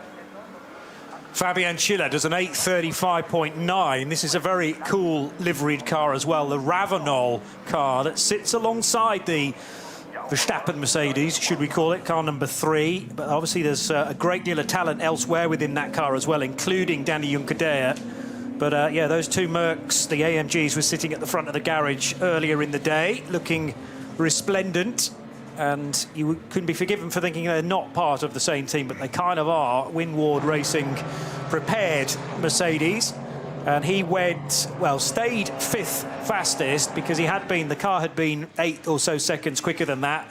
Still various incidents. Although, I have now at the bottom of my screen this message that says, green flag, track clear. So it sounds like all the yellow zones have now been withdrawn. And this is the time maybe to put a quick time in with 30-odd minutes still to go. But what we have some people might still have 6 minutes to go on the lap they're on. They've already been interrupted by yellow flags, so it takes a long time to come around. But anyhow, we'll go with green all round, and let's see what the target time might be by the end. So, yeah, 8 minutes, 18.5 seconds, the best so far. And that's from number 3 Mercedes. Bit of a practice session for us, this one, and I'm going to practice now having a rundown of all of our classes, which we were bringing you in the race. We're bringing you up to date with the class leaders through quite a lot of classes that we have here at the Nürburgring 24 hours. And Daniel Lloyd, if you check out the Race Car Engineering website, Daniel Lloyd does an absolutely brilliant breakdown of all of the classes that are going to be competing here in this event.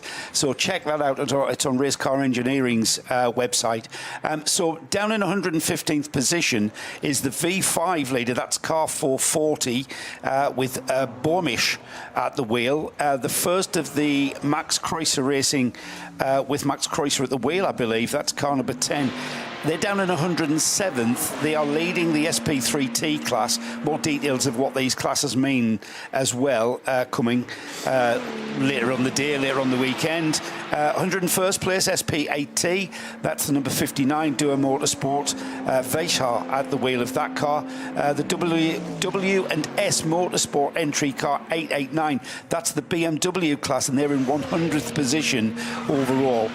In 99th, these are all very close. V2T Hecker, that's the class name that is. That is being led by the number 519, the Ravenol Japan entry. Dupre Motorsport with their number 480. They are leading VT2 front. That is front-wheel drive. That is in 88th place overall. I'll just fill a little bit of a gap in there, because VT2 is split into what the Germans call Frontantrieb, which is front-wheel drive. But it also includes all-wheel drive as well. So it's front-wheel and four-wheel drive cars in the front category. And then you've got Hecker, which is short for Heckentrieb, which is the rear-wheel drive VT2s. And there are no four-wheel drive cars in there. It's just rear-wheel drive cars for things like BMW 330i's. There's a Toyota Supra, well, many of them in that category, etc., etc. Carry on as you were. So they're fundamentally very similar class performance-wise. However, 88th and 99th positions in this session. I know this is just time sessions. One of my favourite classes, the BMW M240i class. That's being led by the number 195 Adrenaline Motorsport team, Manhattan Wheels. They're in 86th place. 76th place overall is the V6 class leader. That's car 448. In 63rd place, the SP Pro class, being led by the 992 numbered Manthey car. The number 91 Rita Engineering, that leads SP7 in 59th place overall. The TCR class is being led by the number 830, the Hyundai Motorsport Elantra. They're in 55th place.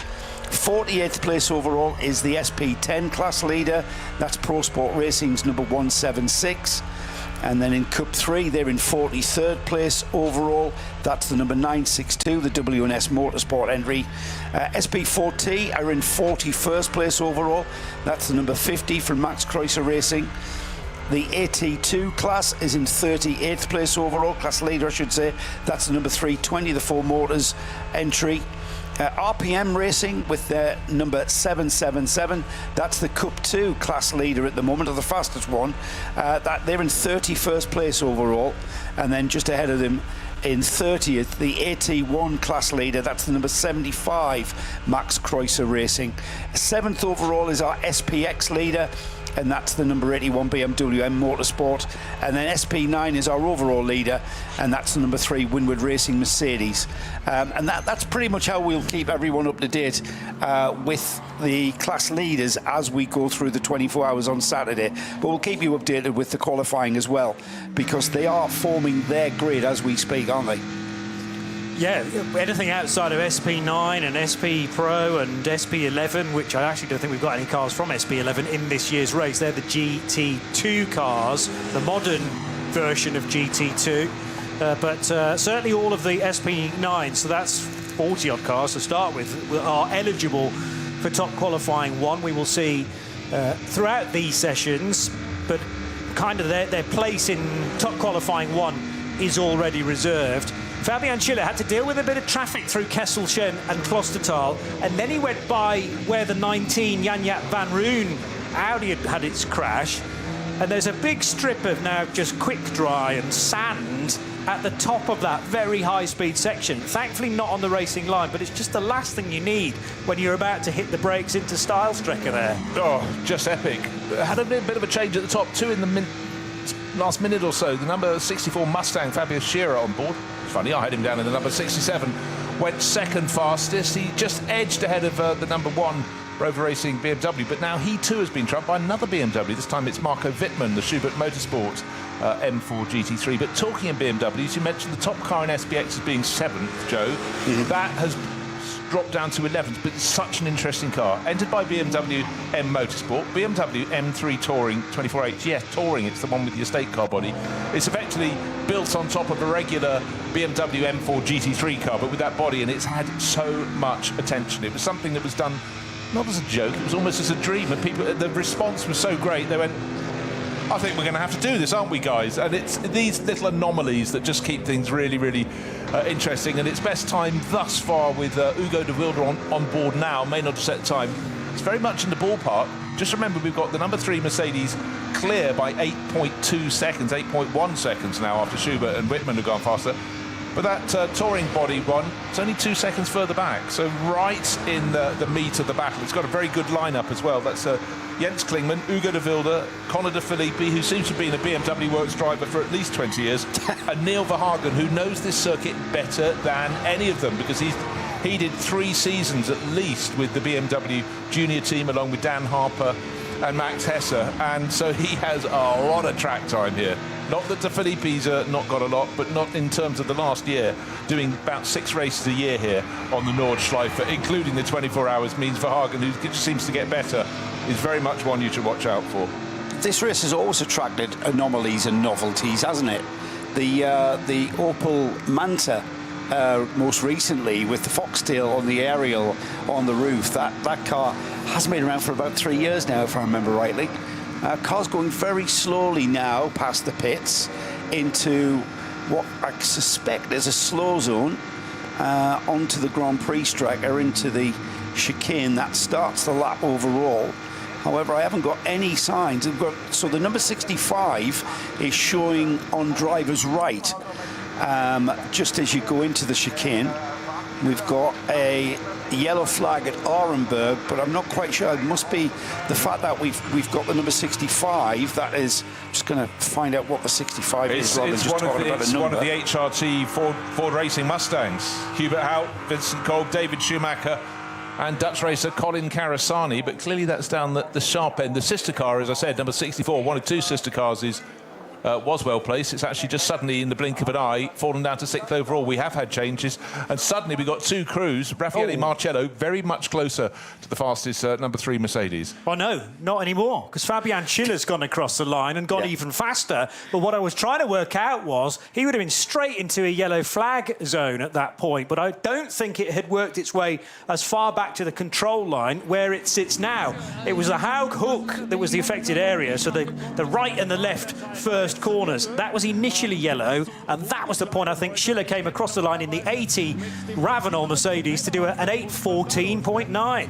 Meanwhile, the windscreen wipers are coming on halfway around the lap, so just something else to contend. But that time, 2 really quick times, 3 really quick times came in. The number 80 Mercedes to the top for Winward Racing, so bear in mind the sister car, and that number 1 BMW, Raffaele Marcello, still 3 seconds down on that great lap from Fabian Schiller. Marcello, Bruce, he'd been looking at the sector times. He'd have been thinking, in 18's on here, I'm going to be there. I might even pip this. And as he done, he literally got to very, very close with matching an 8 minutes 18.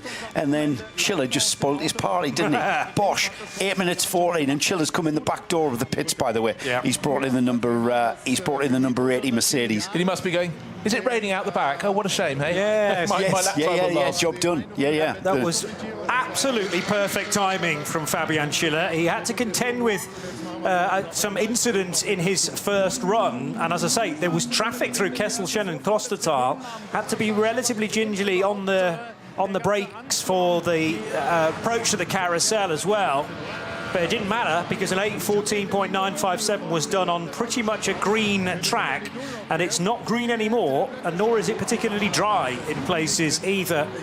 So with 23 minutes still to go, although the track is clear again, how much rain is pouring and where, i.e. is it in all the crucial places, as another Red Bull-backed car. This is the 11th fastest Porsche for Thomas Preining, the 911 numbered Manthey racing car. But he has already had to suffer, well, some slow sectors. I'll still be interested to know what this time is. Might be better than the 8:28 that this car has already done to lift it into the top 10 positions in qualifying 1. Yeah, I was just having a quick look at Cup 2, which of course is the class for the 911 GT3 Cup cars, the 992 Porsches, and it's RPM Racing. Tracy Crowe, Nick Johnson raced together for at least 20 years. But over 20 years, Philip Hamprecht, but the driver who just set the time, 6 seconds clear in Cup 2, Patrick Heisman, who obviously knows the circuit very, very well indeed. If it's a Porsche, tick it is. Put Patrick in, and the tall Dutchman will absolutely fly, and he's best in class. But, to look for his position, you have to scroll some way down, 31st overall. But, apart from that, he's got a car from the 81 class, the alternative fuel class, ahead of him, and he's got the SPX class BMW Touring, which is in 12th position. But that's a really good solid run from Patrick, what you'd expect. One of the cars that draws everybody's attention, in fact there are 3 of them from HWA. We've shifted back, Jamie Green on boards at the moment. It's a slice of the 1980s. It's the 190E with all the wings and things. It's reimagined for the 21st century. And the throngs around it in the paddock this morning, people are just drawn to it. It's wings and things and flared wheel arches and brilliant retro liveries as well. 1980s imagery, but 21st century engineering. Yeah. I think is how I would put that. It's great. Let's have more of them. In fact, let's do the whole 1980s DTM field as a silhouette formula for this race. As its own class in the 24-hour race. It's a good, I'm sold. We'd call it DTM class, couldn't we? Oh, Yes. if you could bring the DTM catering, I'd be very happy. Those were rich days for people getting chubby. What we used to do into the 90s, when Alfa Romeo were competing, you go there for morning coffee, because that was all came Italian, of course. It was, and it was from Sandro Nini's brother's company, did all the coffee. Then you fancied lunch and you take your pick. Would it be Ford or would it be Opel? Afternoon tea, best cakes at Mercedes. It was a tubster's paradise.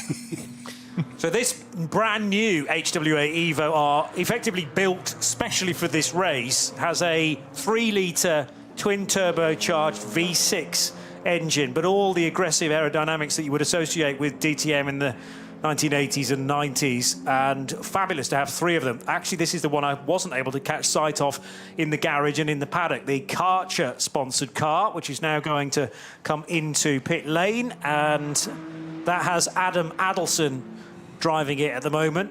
But also, crucially, 2 sons of DTM stars in Sebastian Asch and Luca Ludwig in that car as well, number 62. And I don't think any of the drivers are sharing cars. We have Peter Ludwig in the 61. I think Adam Adelson is in 2 of them. Oh, you're right, yes. The 62 and the 63, yeah. So he's going to be sharing duties. And it might be the case of whichever is best placed coming into Sunday morning and, more importantly, Sunday afternoon. where he may focus his efforts. But, I mean, the priority has got to be to get those cars to the end of the race, and we'll see how they do. They are eligible for top qualifying 3 because they run in SPX, and SPX is one of those divisions where those places are up for grabs. So, in principle, only vehicles from classes SP9, SPX, SP Pro, and then the other 2 are AT1 and the absent at the moment, SP11. But they're all eligible to start top qualifying. And how well would those 3 HWAs do? I'm not anticipating any of them getting into top qualifying 3 because there are only 7 places up for grabs, but you never know. Yeah, indeed so. But if conditions keep on changing, I'm just trying to see where the best place of those cars are. But they're certainly just providing something different, which I very much like. Yeah, yep. 35th at the moment for Adam Adelson in number 62. Something different. Of course, the Dacia is still going. The Dacia Logan that's been with us for a very long time. I only discovered recently that... I'll have to have a very quick think. But a driver who I thought I knew a lot about his career, but didn't realise the first year was in a Dacia series. I'll have a little look. I think it might have been Christopher Haase. That's quite a little race car, that, when you get up close to it. Explain it. To describe it to people. Well, it looks like the road car version, and you'd think it's just like, you know, you've just slapped a roll cage in it and you've put some race tyres on it. It's not. It's got some pretty trick dampers on that thing, and it's got some pretty robust engineering going into the stiffening of that car. There's the rain board, as if the drivers needed that to realise what was hitting their windscreens. And you can actually see outside on the track now that there is an absolutely completely dry pit straight, but out on the track, the imagery that we're getting from out there is a very, very damp track, and you can see the tyre lines that were left there by the Dacia showing us just how wet and damp that is getting out there. And but this is what this weekend is going to be all about, gentlemen. Everybody that is going to be watching this race is going to be intrigued. The wet lines now that are appearing, these cars are on slick tyres, so they're absolutely tippy-toeing around the Nordschleife. It's called the green hell. It's the green wet hell at the moment, though, Bruce. It is, but yet, literally, as you were saying there, there's a part of the circuit where the cars are in sunshine. There we go, 25 kilometres. You could fit all of this in. Just going back, it was indeed Christopher Haase. 2006, he raced in the Dacia Logan Series. Following year, ADAC GT champion. Oh, he's quite good. Year after that, 2008, GT4 Euro champion. So clearly, it got him going. I don't remember anything about the Dacia series because that didn't stretch across the UK. No. But it was a single-make entry-level saloon car formula, wasn't it, to get people? And the cars would have been. I can tell you now, those teams would have been tweaking those cars. The regulations would have been tight, so they would have been tweaking that marginal gain to increase their performance in every way, shape or form they could. Even angling the door mirrors towards it to shave a bit of aero from it. Get it up above 80 miles an hour. Yeah. yes, to get that up to 125k or so. Yeah. But there's some very interesting sort of entry levels for a lot of now very well-known GT drivers. I remember Calvin van der Linde, he's a former VW Sirocco Cup champion, probably did many races around here as well. We have Siroccos, I'm sure, in this year's race in some of the lower categories. A couple of moments ago, at a very wet Tiergarten, one of the Porsche Caymans just taps the barrier, but unable to steer, understeering totally to the left and into, thankfully, a tyre wall that is relatively deep, and it has one of those rubber belts across it as well, so you can just use it almost as a snowbank in the Swedish rally, bounce yourself back onto the track. There's no option to pit coming out of that final sequence of chicanes in this format of the weekend. That's why nobody's peeling off to the regular pit lane. You have to do a full lap of the Grand Prix circuit and go in then via the Grand Prix entrance of pit lane, because as you can see, it's coned off. And what that does give you the option to do is actually circulate on the Grand Prix track endlessly if you wish. Just go round and round and round before you're brave enough to go to the hats and back. I wouldn't do that right now because the rain is pouring. The rain has arrived on the pit straight. You know, literally a second ago, as you heard me describe, looked outside, there was no rain, the track was dry. That looks a little bit hail and sleety, actually, gentlemen. That there was a bit of hail. Yes, when I was walking around the paddock earlier on. Oh, yeah, there was definitely hail that cars. was stinging my face. Yep. But that looks... I'm not sure it is. I'm trying to see if it bounces off the ground, and I can't from here. But it's definitely wet. We can see that. It's definitely wet now pretty much everywhere on this track. It is. I mean, I would just say, when I just smiled at you and said, look, you know, part of the circuit was in sunshine a few moments ago. Then we had the Porsche going off at Tiergarten, which is the final sequence of corners onto start-finish straight. You look out the window, the rain is now here. And as cars go down the start-finish straight, they're looking at relatively bright sky straight ahead. There's a big ominous cloud on the left-hand side. But in fact, it is definitely sleet at the moment. When the raindrops or the sleet drops are hitting the window, there's a big explosion. And we've got hail down at the first corner as well. So you're getting the lot. It's like a spring day in Norfolk. You're coming off the Dottingerhoe straight. You're absolutely maxed out. You are top speed. And then picking your braking point is tricky enough if the track conditions are consistent. But add in that, sleet and rain, where the driver of that Porsche Cayman would have braked earlier than he expected to have to brake, and even then got caught out. Yeah. I'm glad I'm sat here. I do not want to be in it. You know, usually, I'd love to be out in a race car on that track. No. Especially with the weather we've got this weekend. Yeah, it's just imagine you've done 95, 96% of the lap, maybe almost slightly more, and you slide off even when you've made the extra caution. But, you know, it's moving through. That's the thing. It's not going to stay for long, but what will stay for a while is the track will be greasy, but already parts are back into much brighter weather. Interesting faces. A new face this year at the top level is Patricia Stalizzani, who's racing Conrad Motorsport Lamborghini and... again, stepped up to the Nürburgring Langstrecken series to get experience, but it's nice to see some people pitching in towards the top level of the sport. And for Conrad Motorsport, they've been coming here forever and a day. And she's sharing with Christian Engelhardt and, hugely experienced German racer Pavel Lefterov, a Bulgarian who's been, competing in GT4 upwards for a good decade. And Maximilian Paul, if it's a Lamborghini, he races it, and he's here. But Patricia... she did GT4 about 5-6 years ago, then had a bit of a gap. But GT Tyre, they've always been entering cars in these events for all-female crews. So she came to compete in that. And then she did a bit of... this is a series for you, Johnny. The NXT Next Gen Cup for mini-bodied electric junior touring cars. Sounds quite good to me. Yeah. I don't mind a bit of touring car racing. The electric touring car racing, I could be sold on it.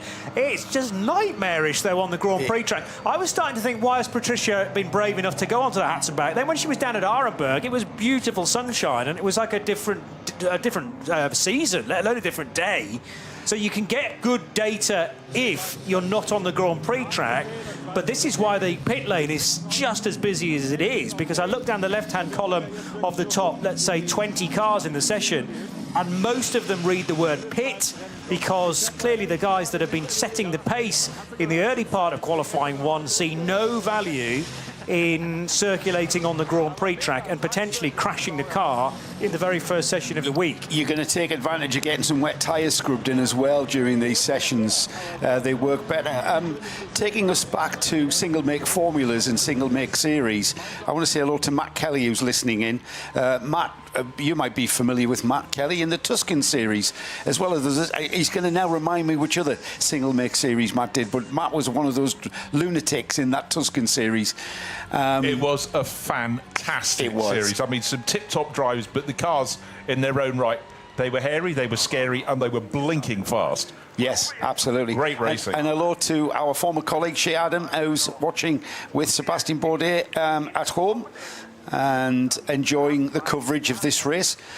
Sebastian hasn't done this race. Has he any fancy to? Shea, tell me. Is he nodding, or is he going, no chance? He's probably just seen the weather over the last 5 minutes. Exactly. That is the clincher. Yeah. I'm busy. He's acclimatised to Florida weather these days. Yeah, well, he was in action only last weekend in the 6 hours of Spa, so could have stayed in this part of the world. It's only 90 minutes down the road. Yeah, that's true. Organise a last-minute drive. Seb, come on. Yeah, we'll have you next year. Yeah, we'll get you a seat. So the 47 Mercedes is chucking up a load of spray now on the Grand Prix track. This is Jesse Krohn, so was in the winning lineup last year for Rover Racing BMW, but moves across to KCMG in their AMG GT3 car, just on an 8:31.958. Actually, that might have been a little while ago, depending on how good the conditions are on the Nordschleife. And cars such as that, driven by Patricia Stalazzana, finding that out right now. And she's in the Conrad car, so I can tell you that she's just on the rather short Sector 6. The track in this configuration is split into 9 different sectors, but some of them are very short, i.e. Sector 4, that in dry conditions might be as short as 10 or 11 seconds. And then we have the mighty Sector 7, which is sometimes 2.5 minutes. Right now it's north of 3 minutes. So I've never quite got to grips with how the track how it's been decided to split it up in the way that it is, because they're nothing at all, they're not even sectors, but nevertheless useful for the different types of sector, I suppose, because the long one is known for its gradient change and its twisty nature as well. And if a car can be quick through there, then sometimes that you might be looking at a podium finisher if it can be very, very strong through the mighty Sector 7. On the other hand, don't forget about the Dottinger Hohe, where straight line speed is so important. What is extraordinary, we've had 160 cars go out and at least do the in and out loop. 156 have set a time, but at the moment we've only got about 15 of them out on the track, and those are coming in to put on wet weather tyres. We've still got we've only got 8 minutes remaining, so I guess a lot of them would be coming in and go, that's this session. But there we were saying track time is everything.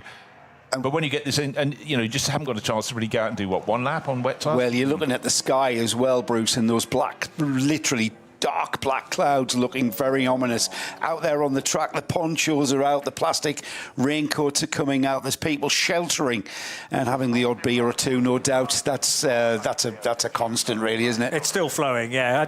Night or day, rain or shine, the beer will flow at this place. But one of the things I remember my first visit here, I did a walk around through Hats and Back, and I thought those are impressive. If you think you're good at camping, these people beat you. Time and time again, but and over the course of the weekend I went on a second walk. I thought that fort's got a lot bigger, and it was being built out of beer barrels. As they got through them, it was another level. Then they built a balcony, and it was just the works. But when you look at the enterprise that goes into the vehicles, we were having a laugh a couple of years ago, weren't we? Flatbed truck, dry ice machine, a hot tub down below it, and overlooking the track at the Hats and Back, sitting with a beer in a hot tub.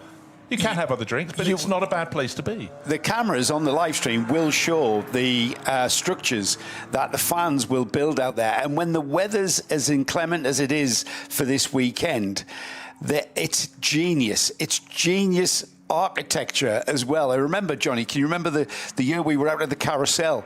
We were for the historics, and we were out there in the middle of the carousel hairpin, and we got it absolutely lashed down. And there was me, you, Trustwell, Jim Roller, and we were beckoned into one of these awnings. However, once we got inside the awning went off to like 100 metres down. It was conjoined with other people's awnings, and it was all just one big. It was like, imagine going into a Las Vegas casino and that being connected by a corridor to the next casino and the next casino. It was phenomenal. It was the TARDIS, basically, incredible. Wasn't it? A labyrinth of awnings and lots of beer. And we stayed there a while, if I remember. All week, yes. I think. Yeah. If you stayed there any longer, they'd have popped an apple in your mouth, put you on a spit, and put you on the barbecue, wouldn't they? On the rotisserie. I'm trying to say something, mate. I've been doing a salad option for a long time. I know, you're looking remarkably trim. I've got another vote for the 1980s DTM class. That comes from Chris Lazenby, who was at home watching, not at the event. He's the one of the series photographers, the 24H series, you remember. So we get another vote there. So we need to take this to the organiser with a petition. How many names do we need in a petition to get things actually happening? 3. That'll do. That'll do. More. We've got 4 then. Oh, we've won.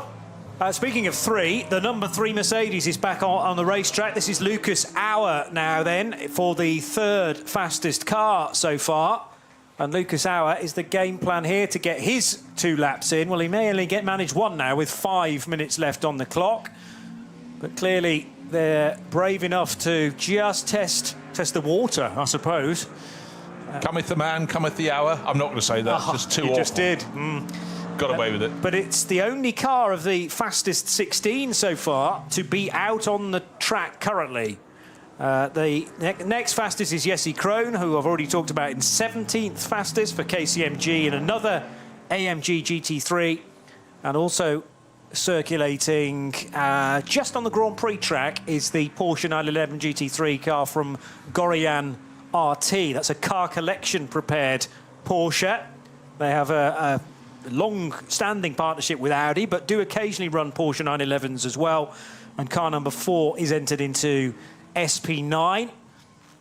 And Lucas Auer, well, choosing deliberately to go across the painted section of the Vidal chicane at relatively low speed because he was coming into the pit lane, so just an exploratory lap there. I think that's scrubbing wets in, Johnny, to be honest.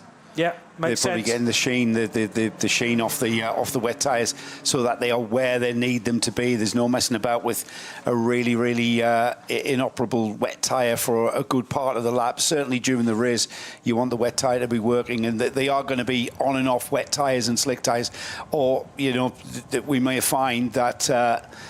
The conditions that are forecast are very, very similar to today, where we've had long periods of dryness, and then with blasts of wetness, and then the sun comes out, and the temperature goes to about 15 degrees for a moment, and then it goes back down to 8. It's great. You don't know where to look. Well, whilst we're talking about tyres, it's worth mentioning there is no control tyre for this particular race. It's still very much a standout in that you effectively use whatever tyres you want to according to your programme, and the number 3 Mercedes is running on Michelin tyres this year, as is the sister car at Winward, the number 80. But we have Pirelli, we have Yokohama, we have Goodyear, Hankook, and I've started a list that I can't finish because they're probably GT tyres, yes. Nexon. Nexon have been here in the past. Nexon. Did you say Yokohama? I think Yokohama I mentioned, yes. Engelbert? Oh no, that was 1950. Hoosier would be good, but I don't think there are any Hoosier tyres here this weekend. I've got a list of tyre manufacturers that are here, so I'll dig that out for tonight's session. Superb. I wouldn't be surprised if it's in double figures again. It tends to be. So yeah, we don't know which tyre manufacturer will win this race, and that's always a massive question mark. I think particularly in the fact that we're going to be using their wet weather tyres a lot as well. Who has built the best wet weather tyre? Intermediates, I'm not sure whether you can actually use those in this race. You can use, or you can hand cut or get a hand cut slick. The tyre manufacturers have sort of prepared one of those in the past for teams, so that is an option as well. But it really depends on how much of the track is wet at any one point. Yes, you can say, well, it's horrible on the Grand Prix track, which it has been over the last 10 minutes or so. But if the majority of the Nordschleife is dry, that's just the Grand Prix track is just a section that you're going to have to live with on a slick tyre, because the slick would be so much faster out in the countryside. And that's where the skill comes in, isn't it? That's where, you know, the really superb drivers, the real sort of alien drivers out there really come to the fore. With black clouds continuing to descend upon various parts of this track, and only just over a minute of this session remaining, we do have cars that are coming out. We've got the Krohn, Tracy Krohn in the KCMG. Is that Tracy Krohn? Jesse Krohn. It's Jesse Krohn in the KCMG Mercedes, currently down in 70. They've ventured out. I'm not sure how far they're going to go around the track, as has the number 4. The Gorian RT Porsche. They've ventured out of the pits. Again, it might just be that they are scrubbing in tyres, with information coming in that the sun has come out. As the black cloud's gone, the sun will come out. However, Bruce, for this session, it's going to remain wet all the way to the checkered flag, which is only in about half a minute's time. Yeah, just remember, though, these sessions today, 2 hours in this first session, I believe it's 3 later on. It's just I've looked at it and forgotten it in the space of 2 nanoseconds. But for the drivers not in those top classes, these are their qualifying sessions that will confirm their position on the grid. So plenty to fight for, but obviously at the moment they're not going to be able to improve for the remaining, what have we got there? Oh, well, 12 seconds. Of course, some cars might be taking another 10 minutes beyond that to complete a lap, but most people not. The second qualifying session, 3.5 hours. So don't worry, if you've got 4 drivers to get through, you have time to get out. But of course, by then, 8 o'clock this evening, it will be going towards darkness. Not got there yet, but most of the running is going to be in the night time.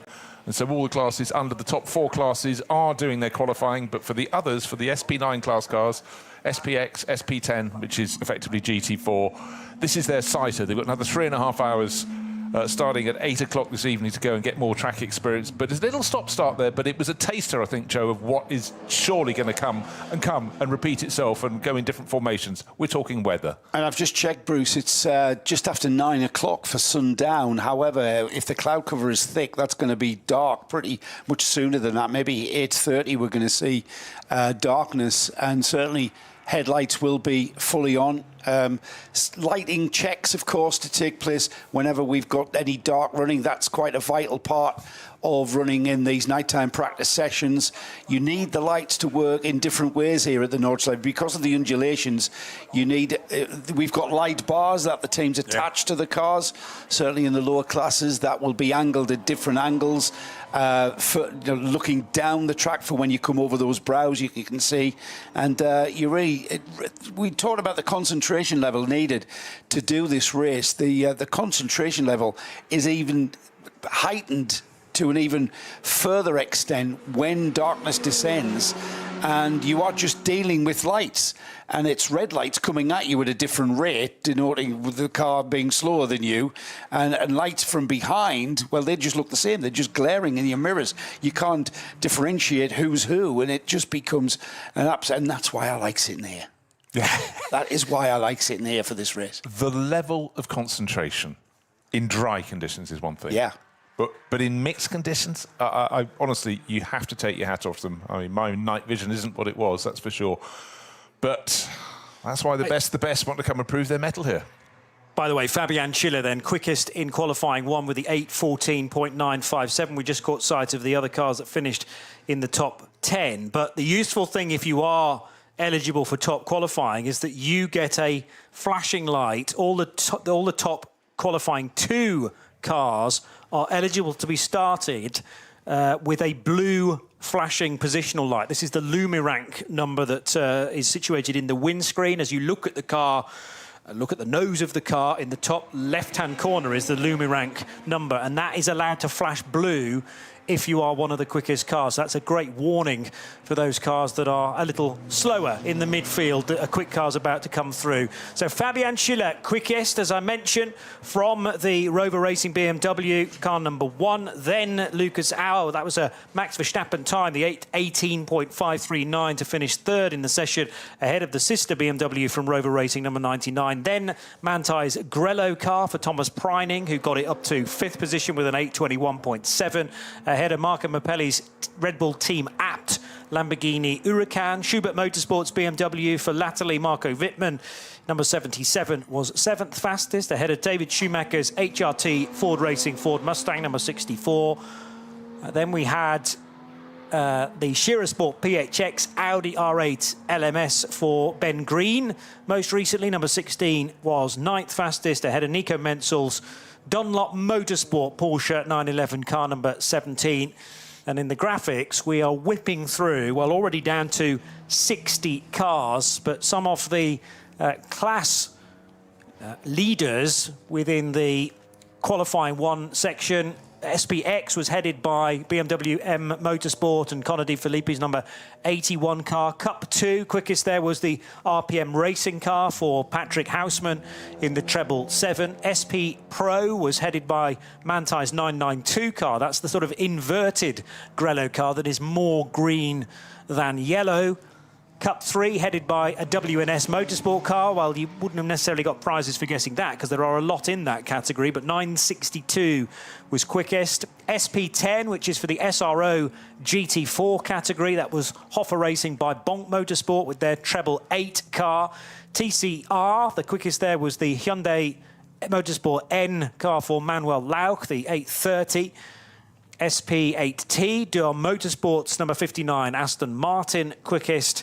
And in BMW T40i, the exclusively 240i class, that runs on a controlled tyre, the Adrenaline Motorsport team, Manhattan Wheels, number 195, was quickest there. There'll be bound to be categories and classes that I've missed out on, but of course we will keep you filled in through the course of qualifying 2, which is the next session to happen today, and that is deliberately an evening session to prepare everybody for the rather hazardous conditions at night. So yes, we're going to have the weather, but we also run quite a lot of this race in the hours of darkness, and it's important to have at least one of the qualifying sessions. Ordinarily, we would have free practice during the nighttime session, but there is the option to go even faster than the time you might have set in qualifying 1 in qualifying 2. And that's just about the only evening session that is run. So it's going to be very, very precious for those that are wanting to set their car up, as you say, for headlight focusing and other crucial bits of setup that they want to try and get to grips with in the nighttime hours. It's usually a big jobs list for a nighttime session, Johnny. Back just before 8 o'clock, 5 to 8. Okay. You and I will we'll open things up. We'll see you then.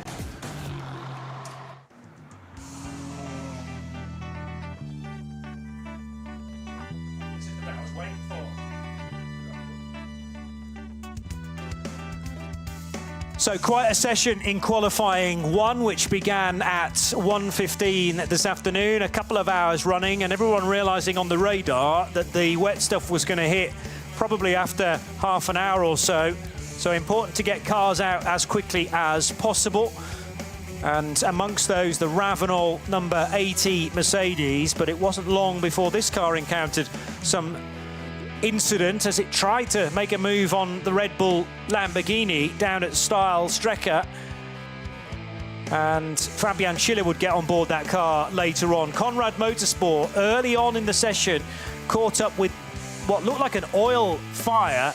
The car would put in some laps though later on, so clearly that was extinguished, and the very, very hot components that were causing that cooled enough as Max Verstappen took charge of the number 3 Mercedes AMG GT3 to go at the time fastest with an 8:18.539.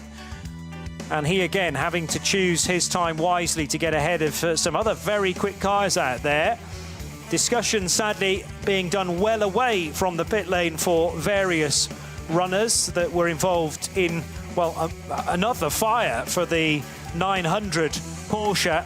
This the entry from Black Falcon in Cup 2, and Cup 2 having north of double-figure entries this weekend. I think that's going to be a hotbed of action for sure, and Cup 2 just has this knack of keeping a nose-to-tail fight going on for hours on end. The Dacia Logan also with a few laps under its belt. It runs in SP3T this year, and the 300 numbered car for Neumann certainly identifying its level and its opponents as well, which is sometimes tricky to do in a qualifying session. You're not always out, of course, with the cars from your category. Busy on the main straight as well, as Fabian Schiller eventually got on board the number 80 car that sits alongside the 3 in the garages. Both run out of the Winward Racing organisation. And Fabian Schiller timed his run to perfection through the best of the conditions. The rain had eased off. There was certainly a dry line developing, and he managed to pluck out from nowhere, it seemed, an 8:14.957, just as Raffaele Marciello did an 8:18.0 to go quicker than Max Verstappen, but a further 3 seconds clear was Fabian Schiller's Winward number 80 Mercedes. Thomas Preining tried his level best in Grello as well, celebrating a significant anniversary, but then the rain arrived. That icon on the LED screens tells everyone that it is officially a wet track, and therefore you can start to use your wet weather tyres. Who has got the best wet rubber here this weekend is the next question, because this is one of the very few races that remain in world motorsport where there is a huge mixture of different tyres. Vulcan tyre is another one that we didn't add to the list, although remember that Porsche outfit have sort of split their allegiances this year. The 44 car crossing the line, and where did that finish? Eventually in qualifying 1, Tim Heinemann taking it to 14th place with an 8:29.3. Little bit wide on the Grand Prix track for Lucas Auer. But to be honest, in the final 15 to 20 minutes of the session, it was all about scrubbing wet weather tyres in the Rover Racing BMW, hoping that they've got a very quick car to defend their title. Raffaele Marciello took that over along with Dries Vanthoor in the 99 car. And they finish second and fourth. We will see you later, though, for qualifying 2.